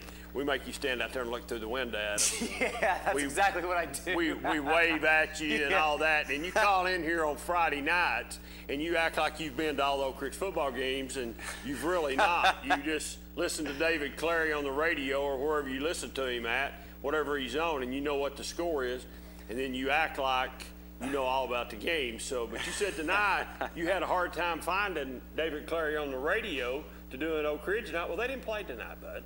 Wow, you're putting words in my mouth. Yeah, I never said such a thing. I just called earlier. You didn't know Oak Ridge didn't play tonight. I just said they played a perfect score. They beat the COVID. You didn't know that, though. I absolutely knew that. You're just. You had Brad Jones come in here and tell you his little theory. Yeah, he had to explain to you what was going on. You didn't even know what was going on. Like, what David Quinn, I don't know what's going on. No, he explained the theory to me on a team plan that I've talked about tonight. He didn't explain nothing. I didn't realize that's what they might be doing. Yeah, you don't realize a lot of stuff, apparently. But it makes sense now, though, really well, what's going on. I ain't going to mention what he said because now we're not going to talk about that. No, we're not going to talk about that. But are you a Tennessee fan? Well, you got a Tennessee shirt on. So Vols, baby. Are you an Alabama, Georgia, and Florida fan all in one, like you are Fulton Clinton? No, I'm not a Fulton Clinton fan. I'm really not a Clinton fan. I'm just from Clinton. I've not been to a Clinton ball game other than if in the past, if Channel 12 has not done Clinton, I've not been to an actual Clinton football game other than to do TV or radio. I've only done radio one time. TV, I've done a bunch when we've done Clinton. So who are you a fan of then? I guess I'm just a Clinton guy. So you're a Clinton fan? I'm just a Clinton guy that's from Clinton and Clinton football. But no, I'm a Coach Gaddis fan. Absolutely. I'm Joe Gaddis fan, man. Hall of Fame football coach. You know, how can you not be his fan? He's a good guy. Hall of Fame coach. We all love Coach Gaddis. I like Coach Gaddis. You should be honored to be in his presence. I like Coach Gaddis. No, he should be honored to be in my presence. Just to be. I don't feel honored right now. I don't feel honored at all. Well, you ain't gonna get to feel honored long because you ain't gonna be here long. Yeah, that's for sure. If you don't straighten up. I just thought I would help you out because you looked like you were lost. You didn't know what was going on. No, I'm not lost. So I thought I'd come and help you out. The shows went fairly well till you walked in. Yeah, you haven't had many calls. I've had a ton, more than you. Yeah, you've had like 3 calls. But since you've walked in the line, it's like the phone's disconnected. But anyway, you think Tennessee wins tomorrow? I do appreciate you coming by for a few minutes. No, I appreciate you having me on for a few minutes. Does Tennessee win tomorrow? I think it depends on the linebackers. Henry To'oTo'o and the other 2 linebackers. So we'll see. Well, I think as I talked earlier, and this is before you walked in, I've talked to a couple people since you got here, but before you got here, I talked to Ron Berry tonight, and me and Berry thought that's Tennessee's defense and defensive backs and linebackers, I think, is a big question mark for Tennessee. I don't know if we're thin at linebackers or what, but we apparently don't have a lot of depth at the linebacker position right now. For one reason or other, maybe we're young there and there's players that have not developed enough to play yet, but we're having trouble covering, linebackers are having trouble covering backs out of the backfield or whoever they're having to cover, whatever position they're being put in to have to cover people. Yeah, Jeremy Banks, he really needs to step up. Henry To'oTo'o, we know he's good. He's going to do his thing. But Jeremy Banks is, I don't know if you've seen, which I wouldn't be surprised if you didn't see. But anyway. I have seen. But anyway, yeah, okay. But anyway, Jeremy Banks is quite the hothead. He gives us a lot of penalties. He's a great ball player, but he gives us a lot of penalties. So. Now, you want me to tell you what I think about that? He's a player that I don't think you can count on because you don't know, because him being hot-headed, is he going to get that untimely penalty that and could really be? That's the type of people you can't count on him because you don't know if he's going to not have that infraction. I mean, he had a couple penalties where I believe it's South Carolina. He had a couple penalties there that shouldn't have happened. Yeah. I mean, they were blatant. He ripped one. I mean, the helmet. They just shouldn't have happened. If the game's on the line and we're on defense with like a 1-possession game, I will be very nervous if Jeremy Banks is in that game, because he may cost us a couple of, I shouldn't say a couple, 15 yards actually, personal penalties. You're right. I agree with you 100% on that. That's going to be a first that we're going to agree on that. But anyway, one of many. Yeah, one of many. So we do agree that Tennessee's defense is a little linebackers. It's a little problem. The linebackers are very thin, but Henry To'oTo'o will hold his own. He will fill the gap, but it's the other linebackers after him that we're worried about. So. Well, we'll just have to see how it plays out. Just have to see how it all plays out. I got Vols winning. You got the Vols winning? Got the Vols. Go Vols. How much? Touchdown. I think. I said 21-17, so that's probably in the same category there. Let's see who's on this phone. Go ahead, caller, you on the air? Hey, David, I was going to get you asked you, Wildcat fan there, who is the best coach that Oak Ridge has ever had? All right, this caller wants to know who the best Oak Ridge coach ever. Man, I think I know who this is as well. Probably before he was born. Might be, he said, before you was born. Probably. Well, Joe Gaddis was here way before I was born, so I've only been alive long enough to see Joe Gaddis. What's the name of that stadium? What's the name of that stadium? Blankenship Field. And if that's who you want to say, I'll respect that opinion, but I really like Joe Gaddis. What about Emory Hale? Huh? I like Joe Gaddis. Okay. I feel like He thinks it's Joe Gaddis, caller. I asked him what the name of that stadium is.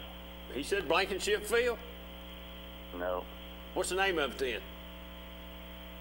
Jack Armstrong Stadium. Blankenship Field, Jack Armstrong Stadium. Yeah, Jack Armstrong. I forgot about him being coach too. Yeah, Jack Armstrong. That's another good football coach. I mean, we've mentioned some good football. I think you could put them all in a basket, and if you drawed one, you wouldn't go wrong, probably. Jack Armstrong was about the best football coach that Oak Ridge ever had. What about Ben Martin? Ben Martin was track coach. Track coach. So is what I know then, apparently. Yeah. All right, there's the answer. See you. See ya. All he had to say at the end of that is a little laugh. So I don't know whether he liked it. Well, there you go. Conspiracy theory has been proven. I guess I'm not an Oak Ridge fan. I'm mistaken the cross-country coach. Well, he just, he mentioned, I don't remember. I don't know to go back to Jack Armstrong, I don't know if I remember that myself. I do remember Emory Hale and Coach Gaddis. I don't think you go wrong with any. If you look at the era of football when those guys coached, I think each one of those three that we've just talked about probably all stands out to a really good football coach. Oak Ridge had some really good football. I've heard you guys hyping up a lot of these other area teams, West, Powell. No, we don't hype them up. They're just the way they're ranked right now. They're ranked up there, and they're really good football teams. I'm just saying, man. Okay, so I'll take the hyped up part. Go ahead. Here we go. Yeah, go ahead. I got someone riled up with me saying that. No. So the great thing about Oak Ridge this year and the next coming years, they've got that Robertsville stud team from last year that are just freshmen, and I'll point one of them out, Brandon Hayward, who's on varsity right now. Right, People are overlooking the next 2 years of Oak Ridge football. 2 years ago, I think it was 3, I could be wrong, 3 or 2, there was the Jefferson team that was really, really good. Then, last year, we have the Robertsville team that was just a stud team. And boys basketball team made it to the state tournament. So we've got a lot of stud and stars coming up. So I'm hearing a lot of talk about Powell and West the next couple of years. I think I think what you're hearing more than Powell and West, you're hearing Powell has really got some young receivers, young quarterback. You're saying their talent at some skill positions. I think what you're really hearing. I hear more of that at Powell than I do West. So I think if you're looking at today and you look at Powell, West, and Oak Ridge, it's by far West, Powell, and Oak Ridge right now. Oak Ridge is at the third slot. I'm not saying 2 years from now that Oak Ridge it's not all reversed, because if history does what it usually does, that'll all change, and that team. But you never know what kids are going to stay here or move out of this area. You don't know if they're going to be here or not in 2 years. Nah. So you don't know. That's just being honest. You don't really know. Yeah. Or they might decide to quit playing football. Probably not. Probably not. Possibility. Let's see. I thought we had a call, but we don't. So you're saying, but the Hayward kid is a really good. He's a really good receiver. Well, yeah, he's starting varsity. Let me ask this question. Okay. You've been an Oak Ridge fan. I doubt you know, but you might. Let's find out together. Well, no, let's find out. We will. Together. How many freshmen have actually played and started for Oak Ridge in the years past? Do you know the answer to that? Well, I can name you an obvious one. He's playing in the NFL right now. T. Higgins. T. Higgins. I would have said T. But T started. Is there a bunch, or is it just a limited? As of right now, or is it a handful? Are you asking right now or a handful? Just a handful. If there's any Oak Ridge callers that remember, fact check me. With that being said, as of right now, Brandon Hayward. Before that, T. Higgins. I want to say, and I can't remember his full name, I believe it was Ravel Coffey. I could be wrong on that, so fact check me on that, and that was a very, very long time. Or actually, Spencer Goldmeyer. Could be wrong, but fact check me on that. But the two I know for sure are Brandon Hayward, as of right now, and T. Higgins. So it's only been a handful. Yes, correct, a handful. Yeah. So Oak Ridge has got left Mount Juliet, Fulton, and I don't really know who they do have left. Do they have? They have Mount Juliet, Fulton, and they have Carnes. No, they beat Carnes. I think they have 2 games left. They have 2 games left. They have 2 games left. That's it. They'll have 2 games left, right? Yeah, they have 2 games left. So it'll come down to the Fulton game being for 3rd or 4th place. That's what it looks like. I don't know much about Fulton, so I can't speak on that. How's Fulton? Where's your boy Jonathan Cox? He's not here tonight. So yeah, I see that. Fulton won tonight 24-0 or 24-7 or 6 or something over Clinton. Well, we both beat Clinton, so I think that'll be a good game. Yeah, but what I talked about earlier, I don't know if you heard me say this earlier or not, was just a few years ago on Blankenship Field, Fulton and Oak Ridge was playing for the region championship. That was a region championship game. The Fulton and Oak Ridge game. The winner of that game won the region, and I think maybe Oak Ridge won that. I might be wrong. Maybe Oak Ridge won that game. Maybe I can't remember. Someone tells me they did. But anyway, just goes to show you how times have changed. Fulton has went downhill a little bit. I'm not saying Oak Ridge has went downhill, but It just goes to show you how the talent comes in and out of high school. I don't think it's a fact. I don't think it's a matter of Oak Ridge is down. I think it's a matter of Powell and West are just really good and they have good players. Are we getting fact checked? No, we ain't getting fact checked on nothing. Oh, wait a minute. Let's see. Breaking news, ladies and gentlemen. Well, they're open this week. Mount Juliet, Powell, and Fulton. Powell. So we're fixing to find out about Oak Ridge, whether Oak Ridge is, you know, if you say we're hyping up Powell around here, well, I don't think we hype. I tell you what we do say about Powell. What's we up? do say about Powell that they recruit a lot and they get a lot of players in. I mean, there's a kid that's going to Powell. No comment. There's a kid that's going to Powell that Jonathan Cox, and I don't know this, Cox says this, he could walk out of his front door and touch Fulton High School.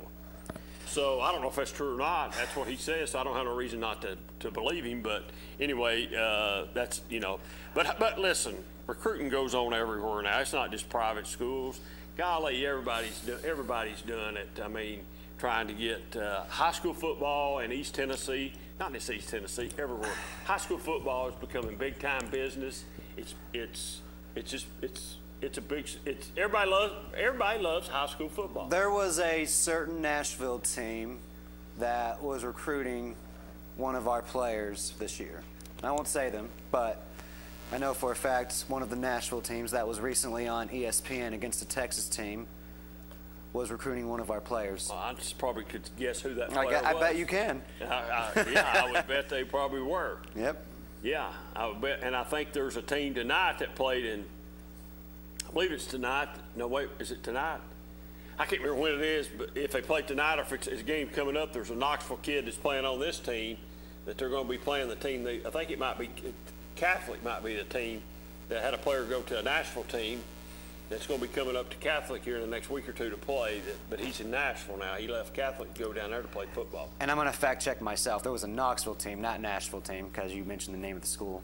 Okay. So it was definitely a Knoxville team. Well, see, it goes on, and you know it happens everywhere. And when you start losing 2 or 3 good talented football players, and that it don't really matter who or what your team is, that starts to hurt.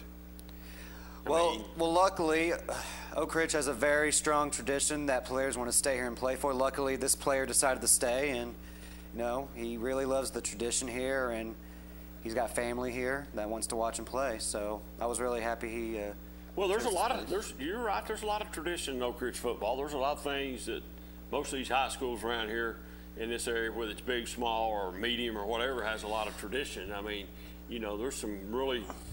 We're lucky in the East. We're lucky in this area right here, just this area right here, to have some really good high school football teams that have some really good tradition about them. Whether they're single A, double, 3, 4, 5, 6A. We don't have any 6A teams, but 5A that has some really good high school tradition. Yeah, in the lower tier of schools, you've got Cofield, who's always had a strong team in the area. You've got a little bit of Kingston, Rockwood, Harriman, and Oliver Springs mixing up traditions. And real quick, that reminds me, I want to give a shout out to the Oliver Springs fans. I'm originally from the Roane County area. I went to Oliver Springs Middle School before I transferred to Oak Ridge, so you can call me a bandwagon fan, because I will do that sometimes. All right? So, shout out to Bobcat Nation. I was at Freddy's tonight, and I just saw all the Jeeps from Oliver Springs come packing in, and they were celebrating hard against that big win over Sunbright. So, so good. I just want to say congrats to the Oliver Springs fan base. Can I ask you a question? You've thrown a shout out to Freddy's. What's Freddy's? Is that a restaurant or something? Oh, goodness. Oh. Now we're giving free advertising away here. They got to pay, but I just want to know what it is. Yeah, it's a restaurant. It's a restaurant, yeah. Okay. Where's it at, in Oliver Springs? No, it's in Oliver Springs. I didn't know where it's at. Where's it at? It's in front of Books A Million. You'll see it if you drive. Just drive near Books A Million, Cleaner. Okay, well, I didn't know where it's at. Yeah, I understand. I'm just asking. You talked about Oliver Springs and Jeeps. Here's the thing. There's nothing in Oliver Springs. There's not even a McDonald's. So why would there be a Freddy's? I didn't know. You just put it off. When you said Jeeps, I thought the riding area down there in Oliver Springs where everybody goes with the four-wheelers and the Jeeps and everything. Yeah, I thought, man, there must be some joint. Well, no, it's here in Oak Ridge. And oh, it's Freddie. Yeah, I know where you're talking about. I know where it's at now. This is why I'm here. I'm with you now. This is why I'm here to help you. I'm with you. No, you're not here to help me. Hold my hand. We'll get this together.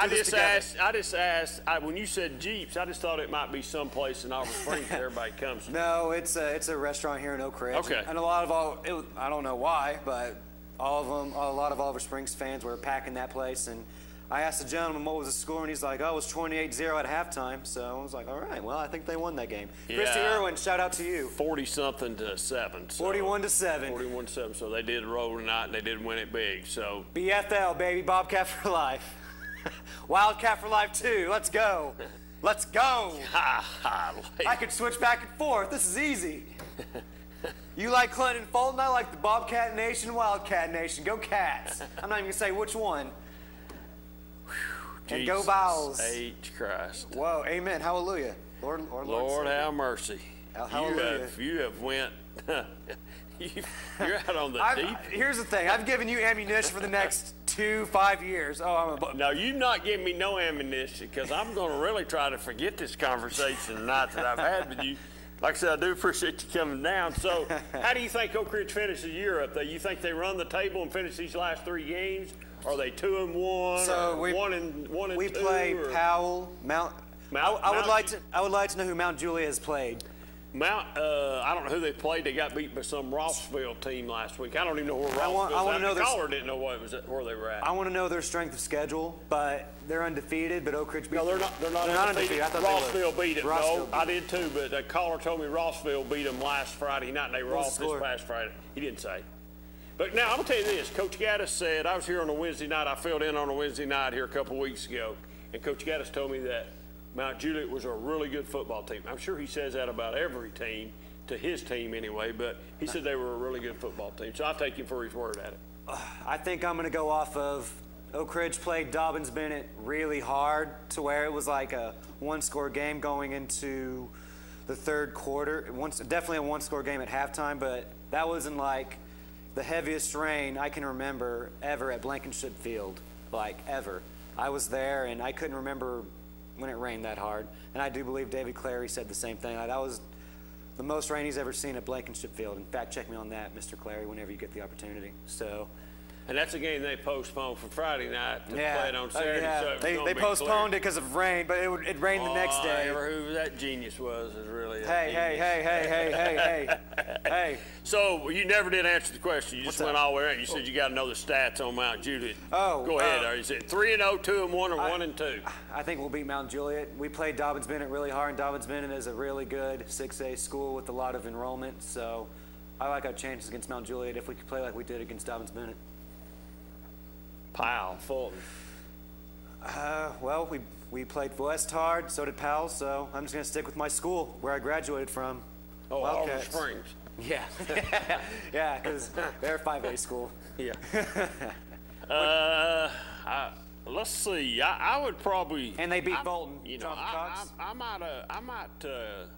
might go with you on that. Them beating. Oak Ridge might get Powell. If our DBs hold strong against their fast receivers, I like our chances. I would like, and that's been an Achilles heel for Oak Ridge, has been their DBs a little bit. Well, the Achilles heel for Oak Ridge this year by far has been the offense. It's sputtered at times, or non-existent at times, really. I mean, that's not been no secret. Even Coach Gaddis has said something about that. But I would want to play, if I was Oak Ridge, I'd want Powell this coming up Friday night after they just lost an emotional game, a big game to West. I'd want Powell. Out of curiosity, I wasn't paying attention a little bit to the show. Why was it an emotional game? What happened? Emotional? Well, I don't mean emotional. I mean just a big game, a lot of hype behind it, just the emotion behind all the hype. The number 1 team against the number 2 team in the state. I'm not too much on state rankings, but that's the hype part of it, the number 1 and number 2 squaring off. That's the hype, so that's the only thing I'll say about it, just a hype game. Okay, I got you. You know, like when Oak Ridge and Kingsport plays, it's a hyped up game, it's a big football game. Usually that makes somebody's season that wins that game, they go on and have a pretty good year, so that's the hype part I'm saying. So I think Oak Ridge wins out. I think the toughest game will be against Powell. Could be. That's always a good game. Yeah, Oak Ridge has played Powell pretty good the last couple of years, even though I think Powell has won both those games, right? Or won one of them anyway. Well, yeah, Oak Ridge had a chance. Was it last year? It was. I was at that game. They had a chance to win that. As a matter of fact, they might have led that most of that game. You know what they did? I'm not going to criticize the refs, but with that being said, the refs kind of bailed them out there near the end of that game, so I'll leave it at that. Okay. Well, that's just what happens. All right, folks, just a few minutes left here. If you want to call us, it's 483-8112. If you want to talk about Tennessee, we'll talk, but we're not going to stay much longer. Vols. He says the Vols are going to win tomorrow. I think the Vols win too. It would be a huge win for Tennessee tomorrow. To win that ball game would. And for the first time tonight, I would like to welcome in the one, the only Coach James Gibson. This dude it has been busy today on a Friday, so he was a little bit late getting here, but that's okay. We don't care. We're just glad that you're here. Whew, I'm out of breath. That's a pretty good little jog. Yeah. Well, that's good. We're just, like I said, we're just glad you're here. So let's go ahead, and I just went over the schedule for some of the games tonight. Let's game tomorrow. I've thought all along Tennessee's 5-5 or 6-4. Barry said not Tennessee wins that. They might be 7-3 or 8-2. I agree with that. I agree with that too. If they win tomorrow, Georgia's a good team. I think you tell me if I'm wrong. I feel like Georgia is extremely overrated. They beat an Auburn team that barely escaped against an 0-2 Kentucky team. Uh-oh, is right, Brad Jones. All right. So, yeah, I think Georgia is highly overrated. So, you tell me. Am I wrong? Kentucky's 0-2. Auburn barely escaped Kentucky. No, I think we always beat Kentucky. I think Kentucky is probably overrated right now because everybody was talking about this is Kentucky's year, this is Kentucky's year. What about Georgia? And is Georgia overrated? Because they never pull it out. They're supposed to win the East every year, but they don't. Well, I don't know if they're overrated or not, but I don't know that they're as good this year as they have been in the past. So we'll know a little bit more about Georgia and Tennessee both after the game tomorrow. I will be watching for the offensive line on the Cade May side. I want to see if there's some Georgia players that try and injure him because I feel like that's going to happen. Because that might be an emotional game for them, where they can think he left for whatever reason. Well, an article I read today about that was the Georgia players understand why Cade Mays left, and they agree with him leaving. That's what they said. Well, so I don't know if that's going to happen or not. Yeah. All right, folks, we gave you plenty ample time to call us, and as we do around here, when it gets at that point at 12 o'clock, we're going to sign on off and get on out of here. Next week, we'll be right back here on the 5-Star Prep Friday Night Scoreboard. We'll take your calls. We'll talk to you. Jonathan Cox will be back. Probably won't have to look at him again anymore the rest of the year. Shout out to Tyler Jarnigan. He's shouting out to people, and I connect with my community. He just come in and try to take over. So, but no, I appreciate you coming by. Before we go off, I just want to say I had a lot of people, and I called about this last week. I had a lot of people from Oak Ridge. I was on the sideline. They told me, we appreciate you giving them heck, but we know you guys are joking. And I just to clarify, me and him, we have this. We just joke around. It's nothing serious, so please don't think it's serious, all right? Serious on Oak Ridge fans, go easy on him. He needs it. I go easy on him, too, like I did tonight. I worry about one Oak Ridge fan. You know who that is? Jonathan Cox? No, Coach Gaddis. He's the only one I care about. All right, well, there you go. How about that? How about that? As long as Coach Gaddis likes me, I'm in good shape. That's all I care about. Hey, until next week, we'll see you right back here on the Friday Night Scoreboard. See you. Have a good weekend. Go Vols.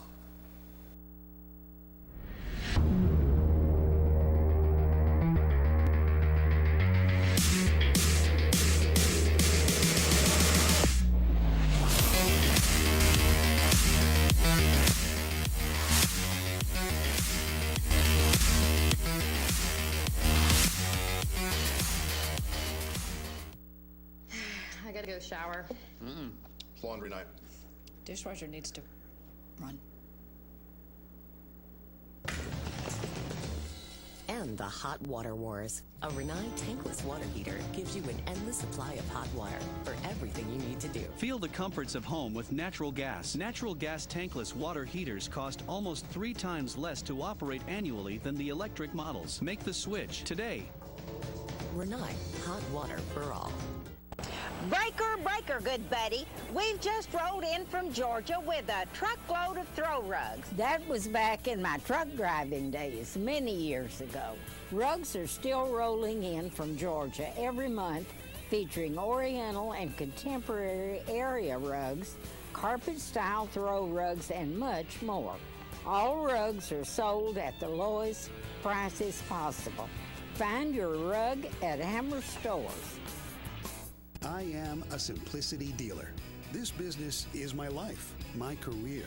If you need a new mower, I'll help you choose the model that will make your property look its very best, and even let you take a test drive. When it does need service, you can rely on my factory service training and genuine parts. Because I don't just sell products, I build relationships. I am a simplicity dealer. SL Bowman & Sons, 524 North Front Street in Rockwood. Evans Mortuary has been serving the needs of families in and around Roane County since 1976. As established members of our hometown community, we understand the security of dealing with people you know you can trust. We build our reputation on this trust. The Evans family appreciates the confidence the community has expressed in us over the years and will constantly strive to earn that favor.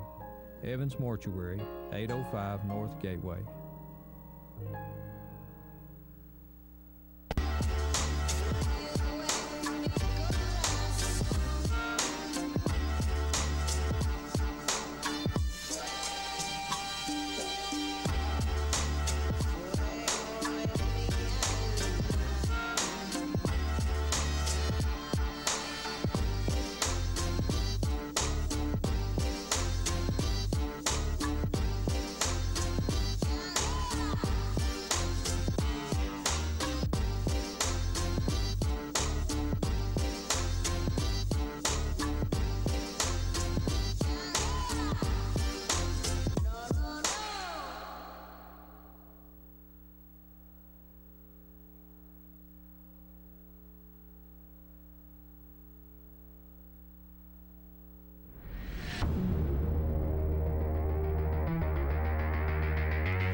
I gotta go shower. It's laundry night. Dishwasher needs to run. And the hot water wars. A Renai tankless water heater gives you an endless supply of hot water for everything you need to do. Feel the comforts of home with natural gas. Natural gas tankless water heaters cost almost 3 times less to operate annually than the electric models. Make the switch today. Renai, hot water for all.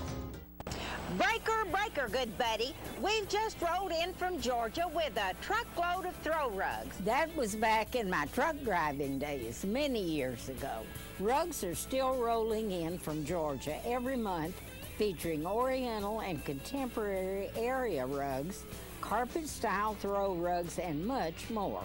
All rugs are sold at the lowest prices possible. Find your rug at Hammer Stores. I am a simplicity dealer. This business is my life, my career. If you need a new mower, I'll help you choose the model that will make your property look its very best, and even let you take a test drive. When it does need service, you can rely on my factory service training and genuine parts. Because I don't just sell products, I build relationships. I am a simplicity dealer. SL Bowman & Sons, 524 North Front Street in Rockwood. Evans Mortuary has been serving the needs of families in and around Roane County since 1976. As established members of our hometown community, we understand the security of dealing with people you know you can trust. We build our reputation on this trust. The Evans family appreciates the confidence the community has expressed in us over the years and will constantly strive to earn that favor. Evans Mortuary, 805 North Gateway.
gotta go shower. It's laundry night. Dishwasher needs to run.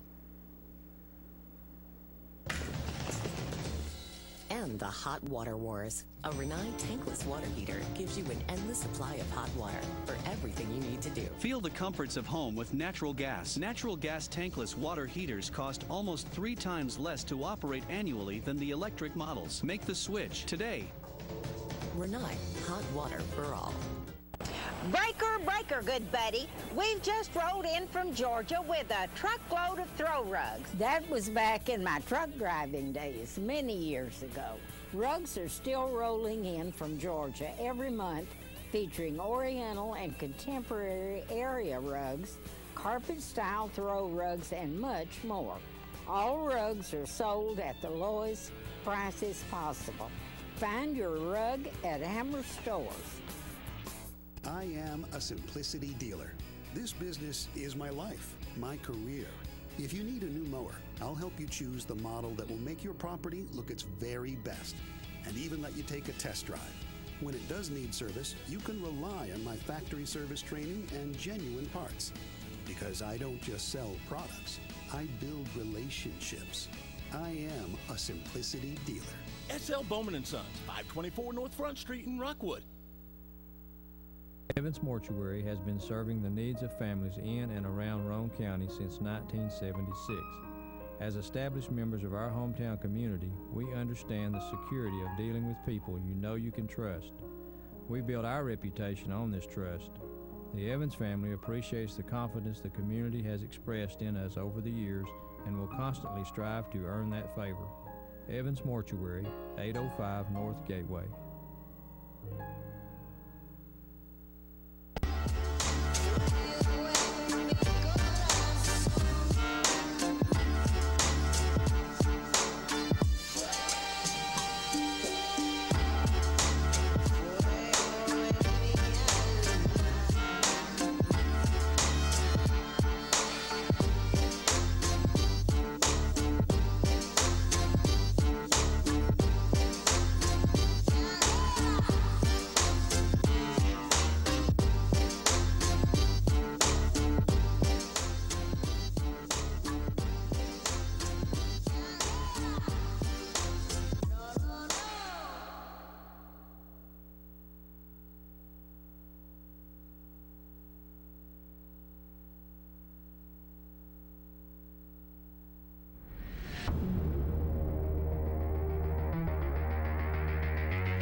I gotta go shower.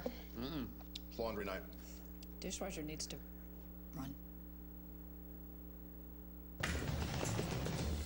And the hot water wars. A Renai tankless water heater gives you an endless supply of hot water for everything you need to do. Feel the comforts of home with natural gas. Natural gas tankless water heaters cost almost 3 times less to operate annually than the electric models. Make the switch today.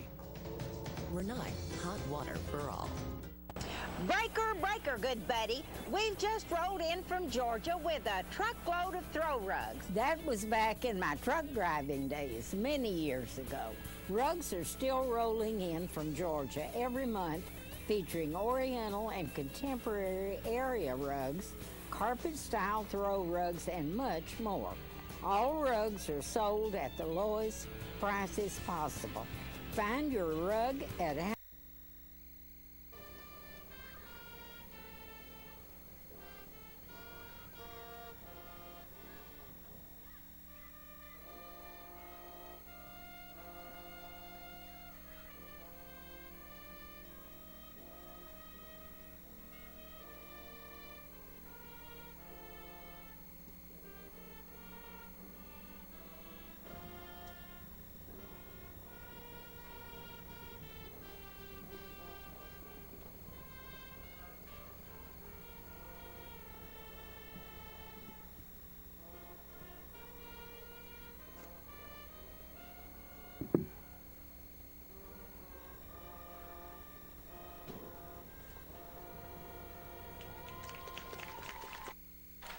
right. It's almost football time.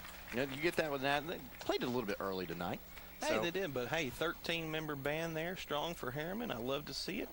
Single-A football, it's rare to have a band, so I love seeing that. Interrupted our pregame coverage a little bit, but that's okay. We will always pause for the national anthem. So, anyway, like you were saying, we're talking about that Meigs County-South Pitt matchup. It's such a major game, as you got Meigs County, which is always one of the best teams in AA, and you got South Pittsburgh, which is always one of the top teams in Single A, and I think you were explaining your thoughts on that one. Oh, yeah. South Pittsburgh is a program I'm very familiar with from coaching college football and recruiting there extensively. They do things different in South Pittsburgh, and let me tell you, football is priority, and the whole community demands success. I'm going to say South Pitt might just squeak in an upset right there. Yeah, it'd be really close. I'll be honest, last year when they played, South Pitt got that win over Meigs County, and I was really surprised. Yeah, we both were at that time. Yep. Yeah. So those are some of the games going on tonight. Got some other games that we're going to talk about, maybe some that have some playoff implications. But first, we're going to take another break as we are in our pregame coverage, and you are tuned in to the OEB Law Game of the Week. Chili cook-off. Our girls played in the softball finals last spring. You're not just another policyholder to us. We remember your name. Hi, Cheryl.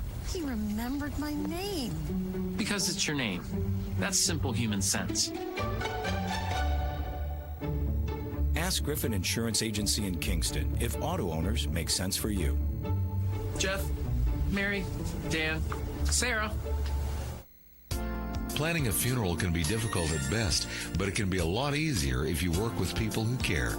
That's Davis Funeral Home in Harriman and Wartburg. Davis Funeral Home gives attention to every detail, ensuring your loved ones will be remembered with honor and integrity. Davis Funeral Home works very hard to give you the most professional service possible. Davis Funeral Homes, Morgan Avenue in Harriman and Old Mill Road in Wartburg. Davis Funeral Homes, people who care. Hi, I'm Ray Varner, and we've got the vehicles you need to make the most of this season.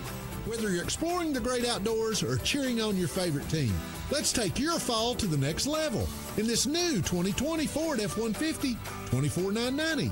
New 2020 Ford Explorer XLT, $40,986. New 2020 Ford Fusion, $19,698. At Ray Varner Ford in Clinton, we are Ford Truck Country. Come and see us today. Shop RayVarnerFord.com.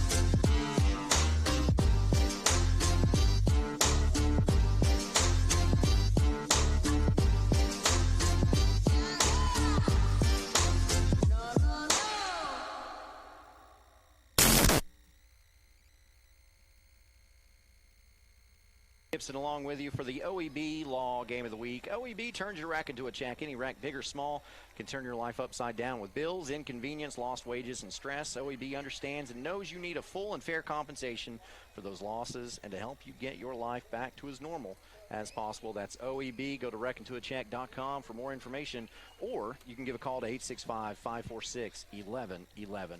A possible region championship is on the line tonight when Farragut meets up with Dobbins-Bennett. I think it's safe to say that region is between three teams now, and if the Admirals can pull it out, they would be heavy favorites to end the season with that coveted gold plaque in Region 1-6A.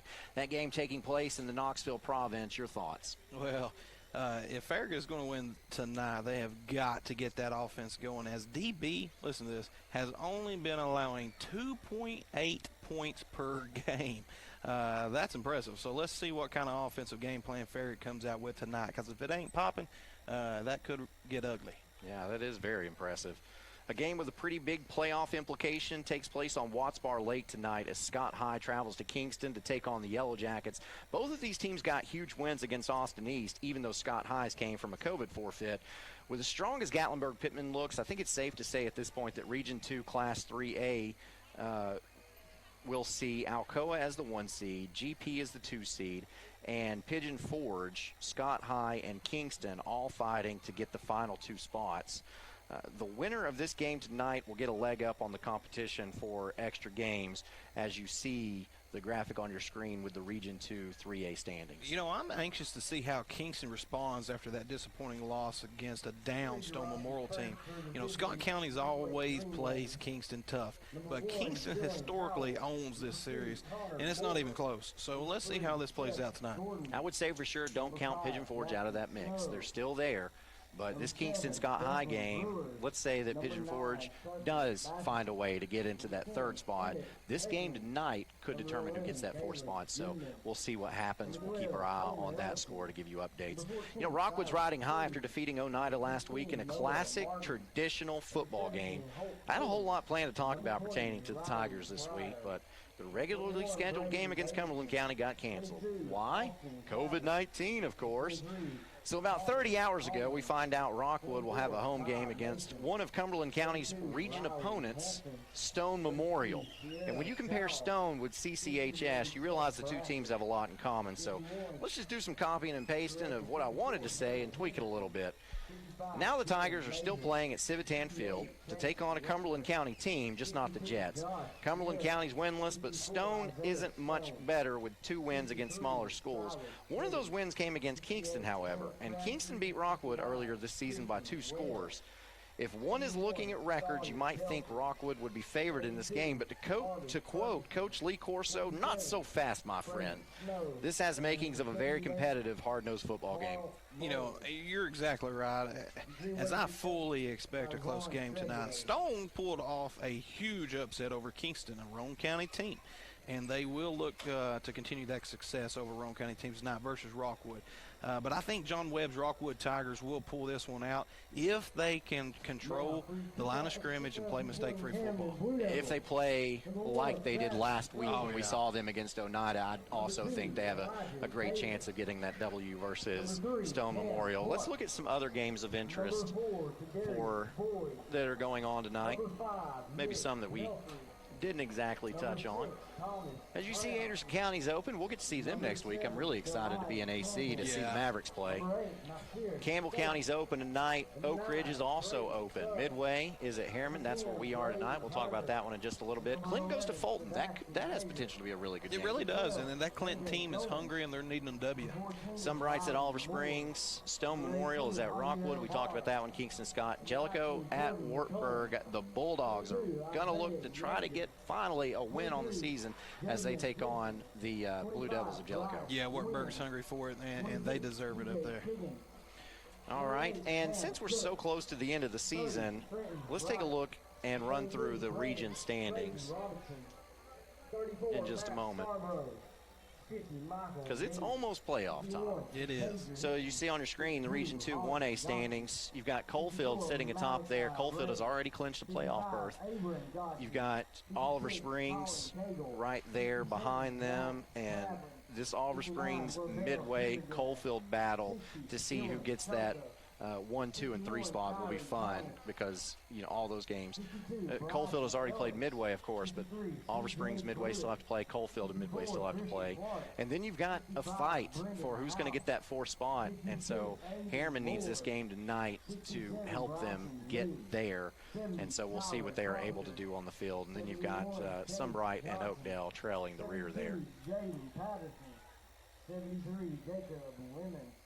74, in your Region 2 2A standings, Meigs County, of course, undefeated, sitting up top. Then you've got Oneida and you've got Rockwood. Now you're wondering, why is Oneida in front of Rockwood since Rockwood beat Oneida last week? Well, it's just a technicality, because the region record, Oneida has 2 region wins, Rockwood only has 1.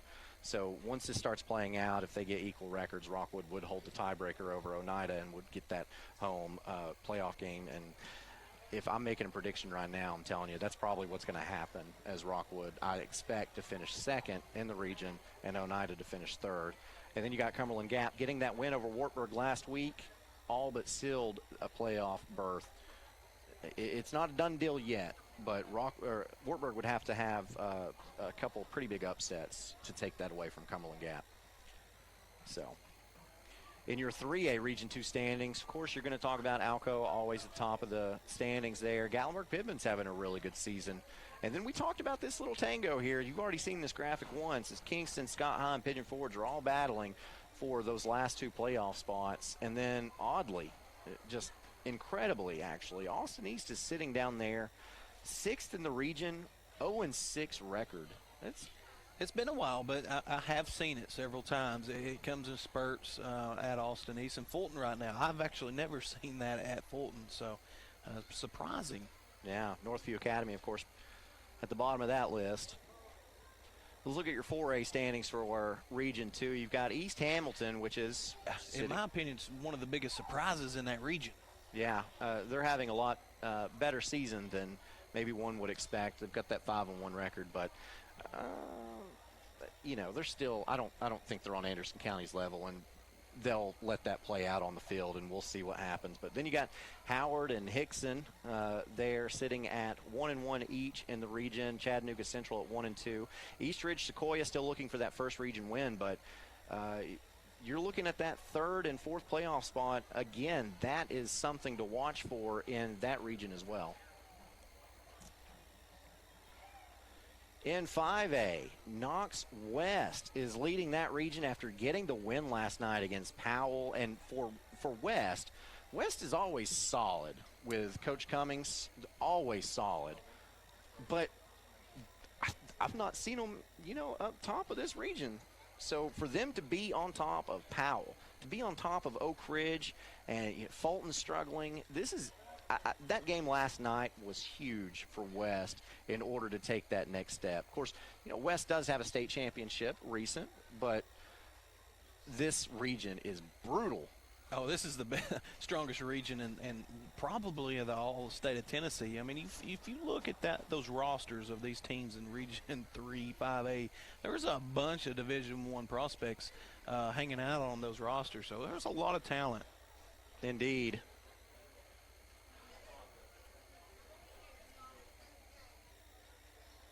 All right, I tell you what. Let's look at these AP polls. You got West sitting at number 1, followed by Powell, and then Central. It's amazing that those 3 teams are all in the Knoxville area. Yeah, and close. And close together, yeah. You got Beach, and then Summit, Ray County, which, by the way, Beach sitting at 4. Powell played them to start the season and won that game.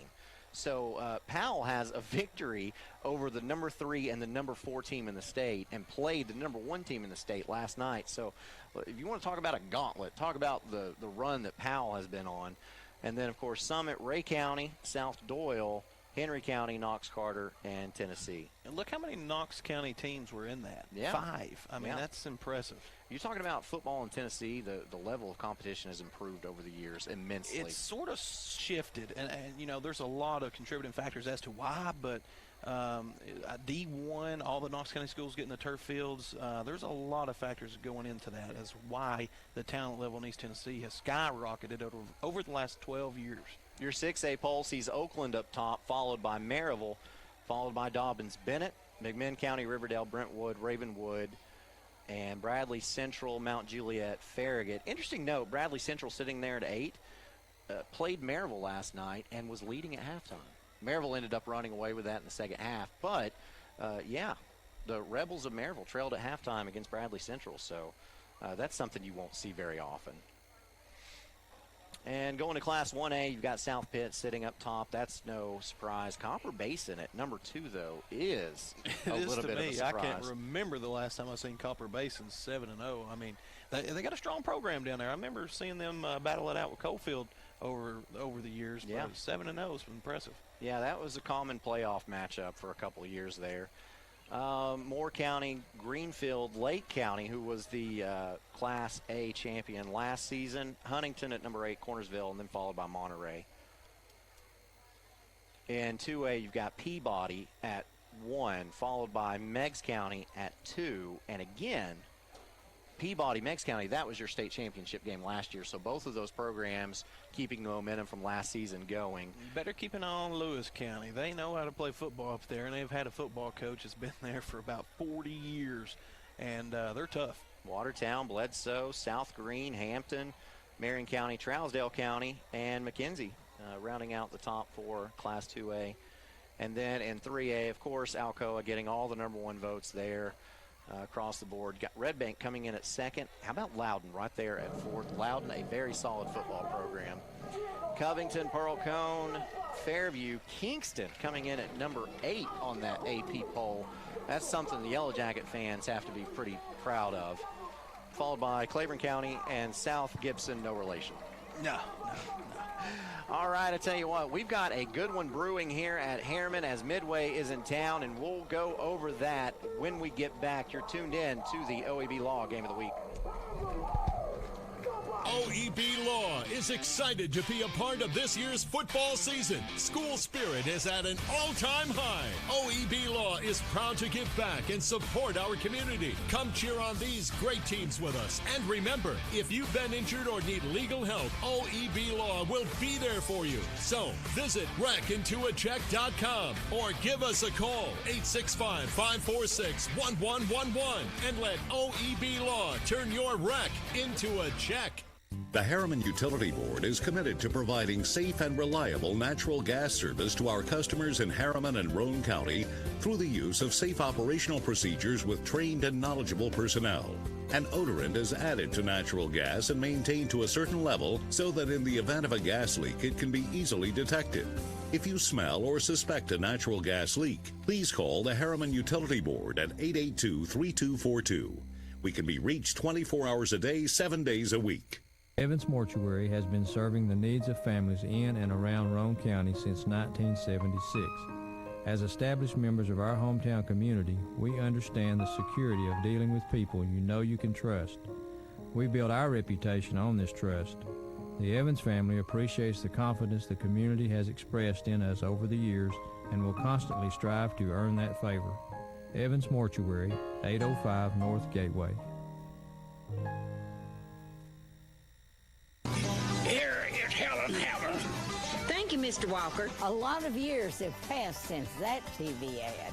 Hammer stores are still offering up-to-the-minute fashions for men and women, famous label outdoor wear and boots, area rugs, and exciting purchases. All at Hammer's famous low prices. Race on down!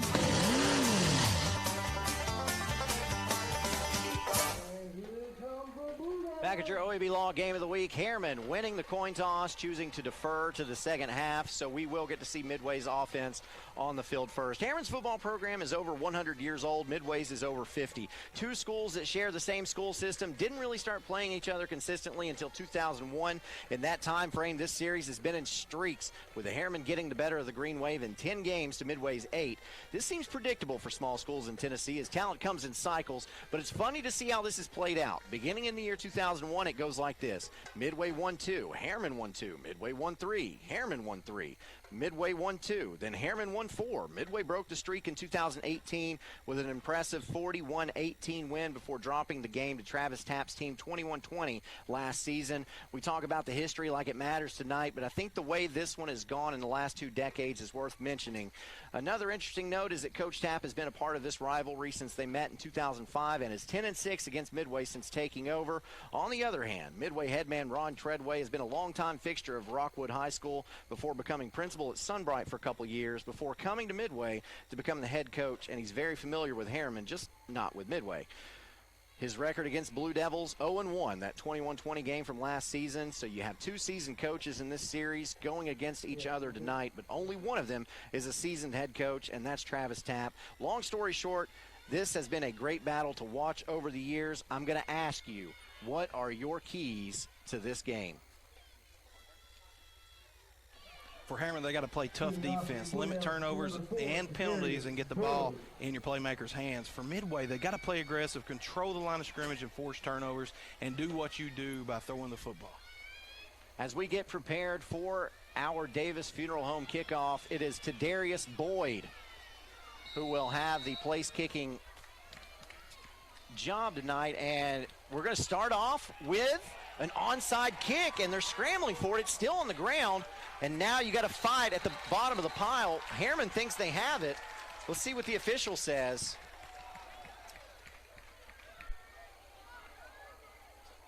They're going to fight for it. Right now, it looks like a 50-50 deal. And they're going to give it to Harriman. Gutsy call. Harriman comes out. Dylan Coca's the captain. Wins the coin toss. Decides to defer to the second half, and you know that Coach Tapp had that. He said, listen, win me this coin toss, we're going to kick an onside kick, and we're going to start off with the ball in the first half and the second half. Yeah, big-time confidence there by the head football coach calling that onside kick right off the rip there. He's got his team fired up.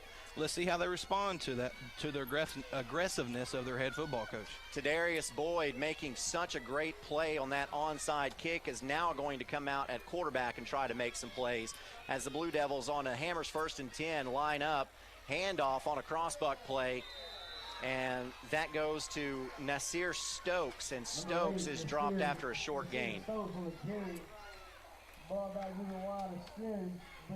So nothing too fancy. Harriman comes out with 2 wideouts to the left, as we see on the Chuck Fleischman replay. Too much defensive lineman breaking through for Midway. Harriman's got to do a little bit better job keeping their hands up and moving their feet. And it wasn't a short gain. It was a loss of half a yard. 2 wideouts to the near side, 1 to the right. Boyd sends a man in motion, rolls to his left, looks across the middle. Man is wide open, and it's caught. And that's Cam Clark coming from that tight end position. Ball will be spotted at the Midway 39-yard line. Pickup of 6 will bring up 3rd and 4. Really good catch by Clark there. Watch him wash the ball in all the way to his hands. Excellent catch. So Harriman with its first 3rd down opportunity in Midway territory. 1 run, 1 pass.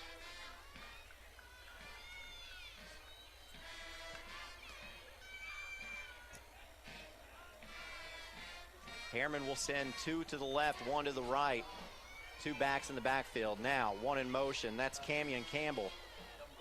Now here's Boyd going down the right sideline. Had a man there, but that pass falls incomplete as he was trying to hit Thomas Brown.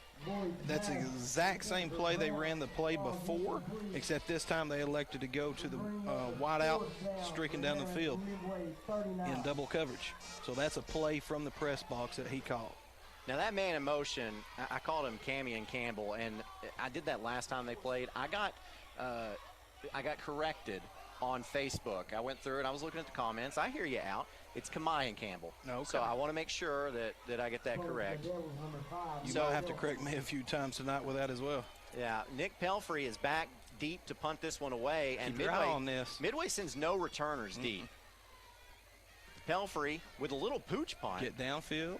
And the ball lands, takes a great Harriman bounce, goes inside the 2-yard line. That is why I cannot stand that. Get your guy down the field and pick up the ball. It's being on the 10 is better than being on the 2. Yeah, and Pelfrey kind of lined up in a position and kicked that away, kind of like a quick kick. Well, it's easy, Aaron. You could kick a punt on the 2-yard line with no rush and no returner. Yeah.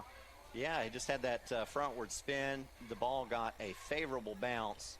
And so now Midway will start backed up with the Hammers 1st and 10 inside their own 2-yard line. And I can guarantee you this, Midway is not nervous at all. They have a really cool cat at the quarterback position. Emmett Hegland is who you're talking about, and he'll get the first carry of the game and pick up a yard. We'll bring up 2nd and 9. Yeah, and we talked about Midway's quarterback, Emmett Hegland. Listen, this kid has thrown for over 1,400 yards, 21 touchdowns. This guy's one heck of an athlete, and his favorite target is Caleb Goodman. He has over 650 receiving yards, 9 touchdowns so far on the season. So keep your eye on these cats. They're really good. Hegland is a dual-threat quarterback, so even though he has thrown for a lot, we will see him run as well like we did on that first down. Hegland out of the out of the shotgun. Handoff goes to his tailback, Ty Mason, and Mason piles ahead. Stops around the 10-yard line. They'll mark him a little bit shy of that, and Midway will have a 3rd and 3. Simple zone read by Midway there. Picked up a pretty good little gain there. Good blocking. Bounced it back inside. Good pickup.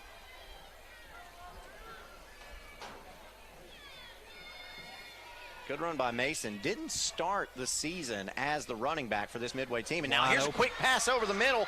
Wide open. It's Declan Brewer. And Brewer gets out to the 46-yard line before he's brought down.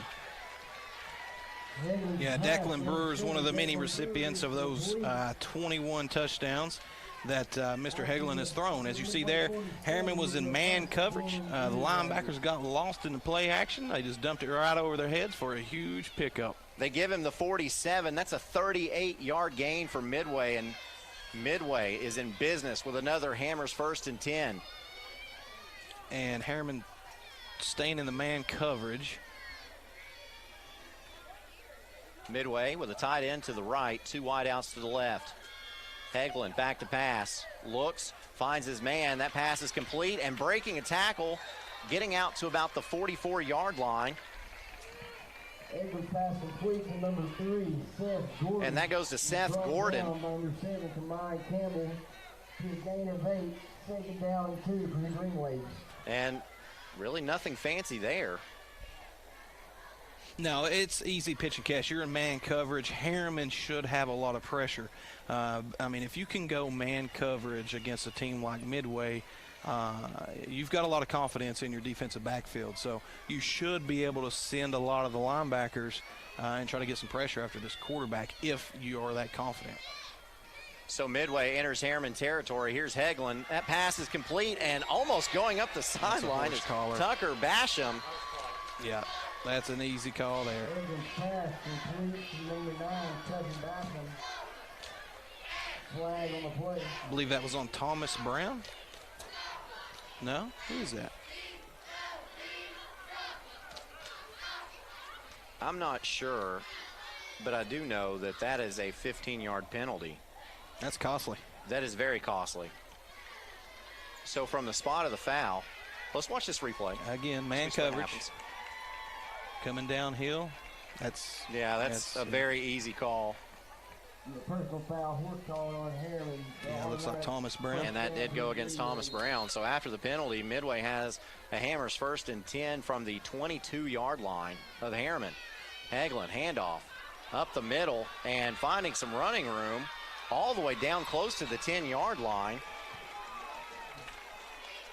Number 24, Tom Mason on the carry. Is Mason again. Mason very patient, as you see on this replay. Missed tackles by Harriman. Yeah. They broke through the line of scrimmage. Really good job by Midway of sealing that offensive line off. But Harriman just missed some tackles. Touched him in the backfield. And that is enough for another Hammers 1st and 10. Ball spotted at the 12-yard line. Here's Hagelin in a pistol set. Fakes to Mason and now throws a fade pattern to the back of the end zone. That pass is intended for Declan Brewer and falls just shy of his hands, so that is an incomplete pass. We'll bring up 2nd and 10. Brady Stubbs on the coverage there did a really good job. He missed the ball in the air, but still pretty tight coverage. Number 7, Declan Brewer is second down 10 Green Waves. Able to keep the receiver outside. And that pass went inside. If I'm Midway, I like my matchups here in the passing game with Harriman's defense. You got man coverage on the top of the field here with 2 wide receivers. So here's Hagelin. Handoff Mason. Mason can't find a lot of running room up the middle as he's met first on the play by Harriman Stokes. A pickup of, they're going to give him 1.5, so we'll call it 3rd and 8. 3rd down, so if you're Midway's offensive coordinator, what are you thinking here, Aaron? Well, like you said, you got to look at your matchups. If Harriman's coming out in a man defense, then you got to try to take advantage of the wide side of the field. Here we go. Hagelin looking that direction, has to roll out and tries to break free, but he is grabbed and spun down. Getting to him and keeping him from going forward was Colin Cagle. Back to pass, dropped to his side by number 60, Dylan Coca. Bring up 4th down and long for the Green Waves. Big Dylan Coca coming in on the tackle there.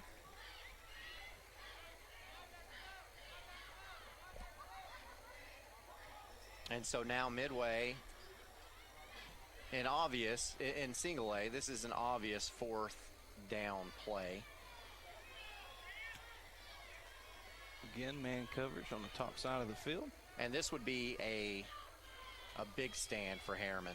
Watch for the same play, opposite side of the field. Yeah, Hagelin rolling to his left, looks across the middle, has a man there, and that pass is touchdown. bobbled. He caught it, touchdown. And caught, brought What in, a touchdown, play. Midway.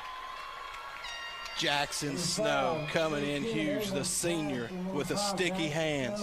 Beautiful concentration on that play. You can't ask for no better. Look at this Quarterback better say Chuck thank Flash you. And Hagelin made that. Look at the concentration. Bounces off of his face mask. And held on to the ball.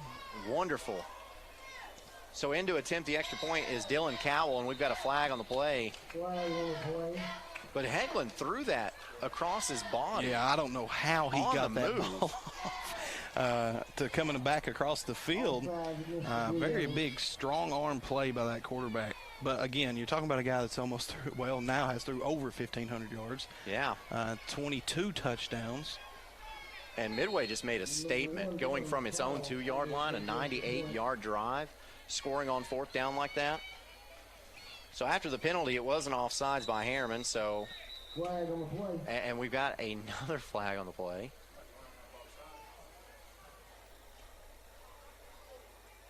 Yeah, that's really frustrating if you're the Harriman coaching staff there. You're waiting on somebody to be a leader and get everybody lined up correctly. And I tell you what, you get 2 offside penalties right here. You move half the distance to the goal. I think you got to go for 2 here. You know, in a good old Roane County rivalry, I would too, Aaron. Yeah, we've got a timeout on the field with 5 minutes left. And Midway, will they call a timeout, or they're going to talk about it? They're going to think about going for 2 anyway, and I believe I would too. Hey, Roane County Commission Chairperson Randy Ellis says, "Go Blue Devils." Randy is a graduate of Harriman High School and supports the Blue Devils. Randy is a proud 2nd District Congressman or Commission Chairperson from Roane County and wants to make Roane County a better place for us all. That is Randy Ellis in attendance tonight, and I know that for a fact because he parked beside me. We got here about the same time tonight. You'll see Randy at every Harriman Blue Devil game.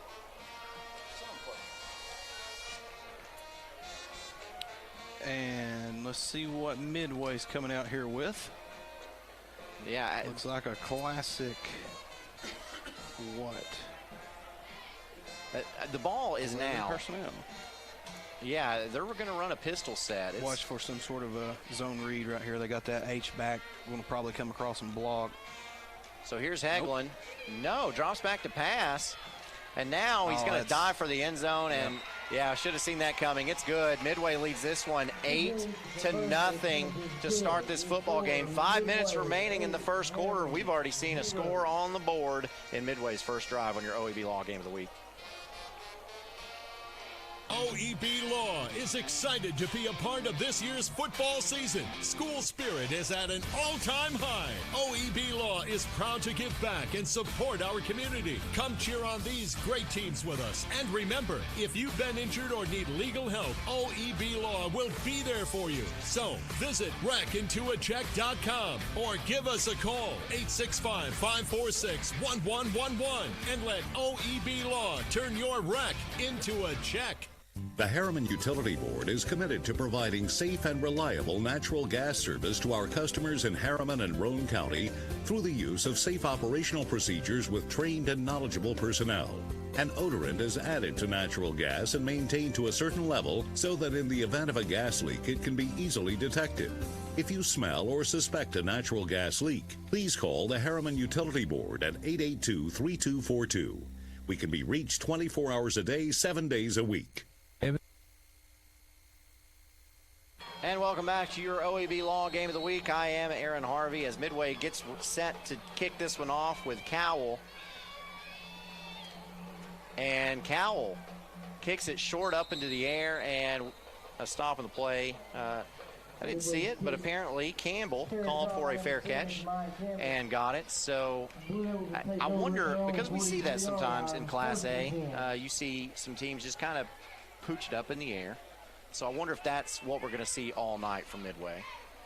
I'd say that's a safe assumption because they don't want to kick it deep to the Harriman athletes. So Boyd leads his team back out on the field with good field position again on this Hammers 1st and 10. 2 wide outs to the right side, 1 to the left, 2 backs in the backfield. And here is the handoff, and it's Stokes. And Stokes has some running room, picks up about 3. And I'll be honest, I thought he had more running room than that. Yeah, I was watching the offensive line there. They did a pretty good job of trying to seal the edge, and I lost the running back there. Let's see what happened. Chuck Fleischman is happy to show you what happened. The really good job by number 14, Midway, Cyrus True, coming up from the cornerback position of sealing that edge. Flew to the football. Yeah, he did. He created that whole play. That would have been a huge pickup.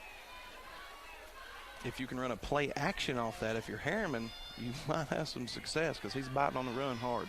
Now Boyd lines up in the pistol set, 3 wide outs to the left side, drops back to pass, looking, rolls a little bit, now lets it go, and that pass is almost complete, but through the hands of Clark, trying to hit his tight end again. Good ball. Put it where it needed to be, just awkward body positioning by the Harriman wide receiver. That's a hard catch to make once you start twisting like that. That's unfortunate. You see Boyd is not afraid to throw that football. That was a nice throw. It was. Good coverage there by number 5 of Midway, Jackson Snow, the senior coming in clutch. So a 3rd down here, 3rd and 7, Boyd. 5-step drop, sets up the screen pass, which falls incomplete. He was trying to hit Stokes, and I think Midway stayed home and played that very well. Yeah, Dylan Meza, the senior defensive lineman. Watch him here, number 55, recognizes screen, immediately sees the running back, and creates the play. Good call. So now back deep to punt is Pelfrey I was again. going to say, I bet you're going to see Midway have somebody back deep this time. Yeah, they're sending Snow back there.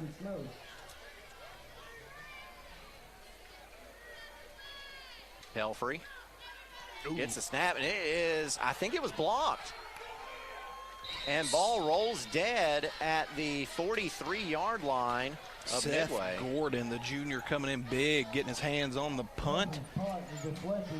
Looked like he was not touched. Came through unbroken and blocked the punt. That's huge. That saves you about potentially 20 to 30 yards there. Yeah, it was blocked. Great job by Gordon.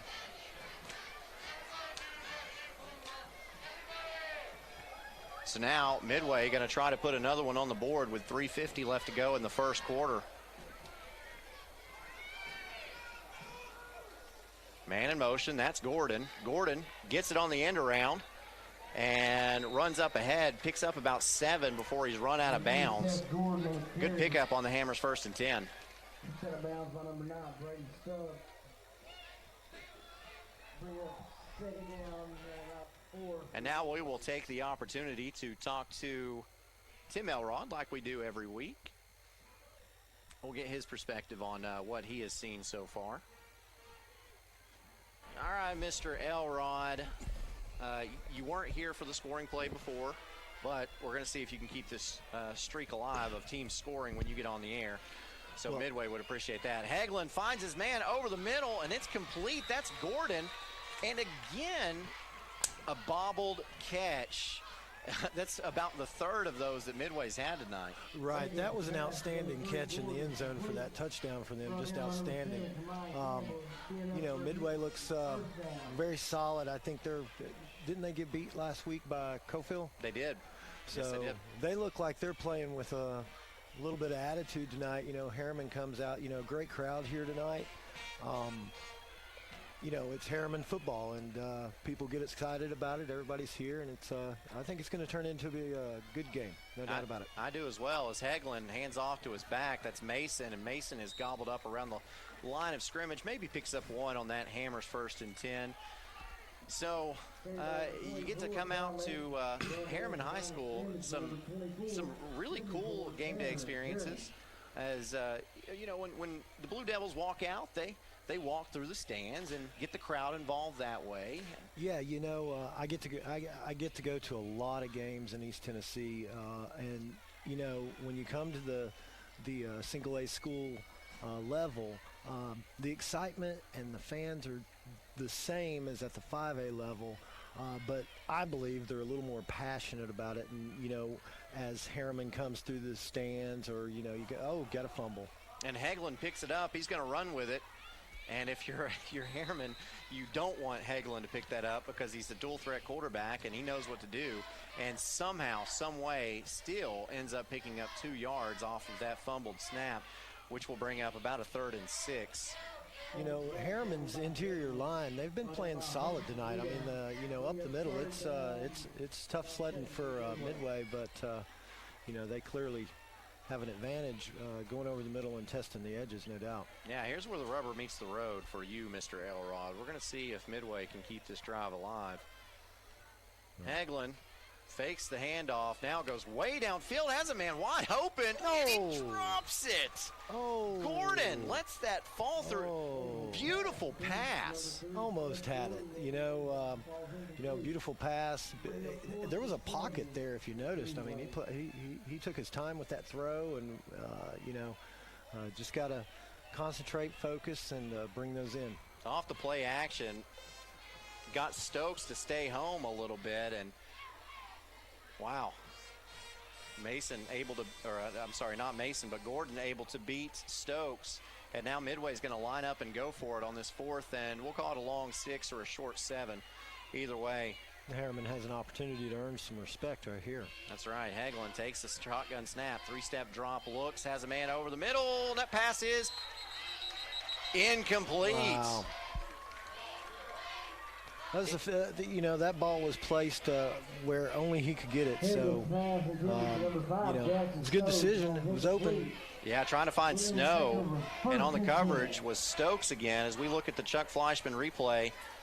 And, wow, that was close. Close. I think the back judge made that call, so he probably had the best angle on it. I would say you're right. So Harriman takes over with the Hammers 1st and 10 from the 31-yard line. I'm really going to brag on Harriman here. I love this setup. You look at the scoreboard behind the end zone. They've got the hill there. Fans can set up there. And, wow, this play's blown up in the backfield. Wow. Nobody was home on that one. Getting back there was Brewer. And Stokes had nowhere to go as we're under a minute left to go in this first quarter. And then this press box, it's a 2-level press box. You've got different rooms available for media, and so you got a lot of room up here. You could stay socially distanced. I really like coming to Harriman.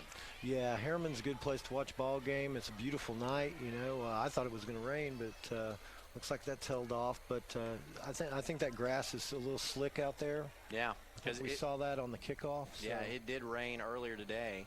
So the field is a little bit wet as we might be looking at the final play of the first quarter. 2nd and long as here's Boyd. Boyd tries to hit his receiver out wide at Stokes, and that ball is incomplete. 2 chances at it.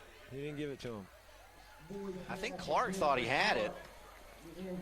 Now, see, that was an incomplete pass, so it should have stopped the clock, but the clock continued to run and stopped with 1.4 seconds. So which is odd because we're here at Harriman. Yeah. Looking at this replay, I think Clark caught it. I think he has a really good case. Well, I think he did express some concern to the referee there, but you got to play the next play on that. And we do have a timeout on the field.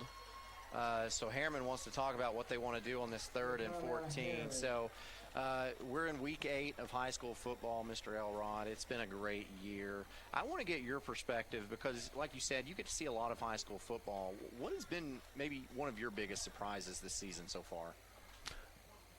I think the level of competition has not been affected as much as I think people were thinking it might be. I think the kids have adjusted.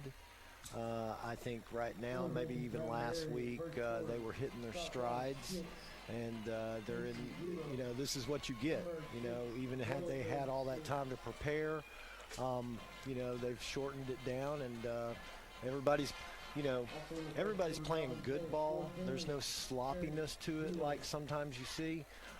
But whether you're at 6A, 5A, whatever the classification is, the kids are having fun. I think they appreciate it more. When you look at the sidelines and those guys, they may not get in the game, but they're into the game.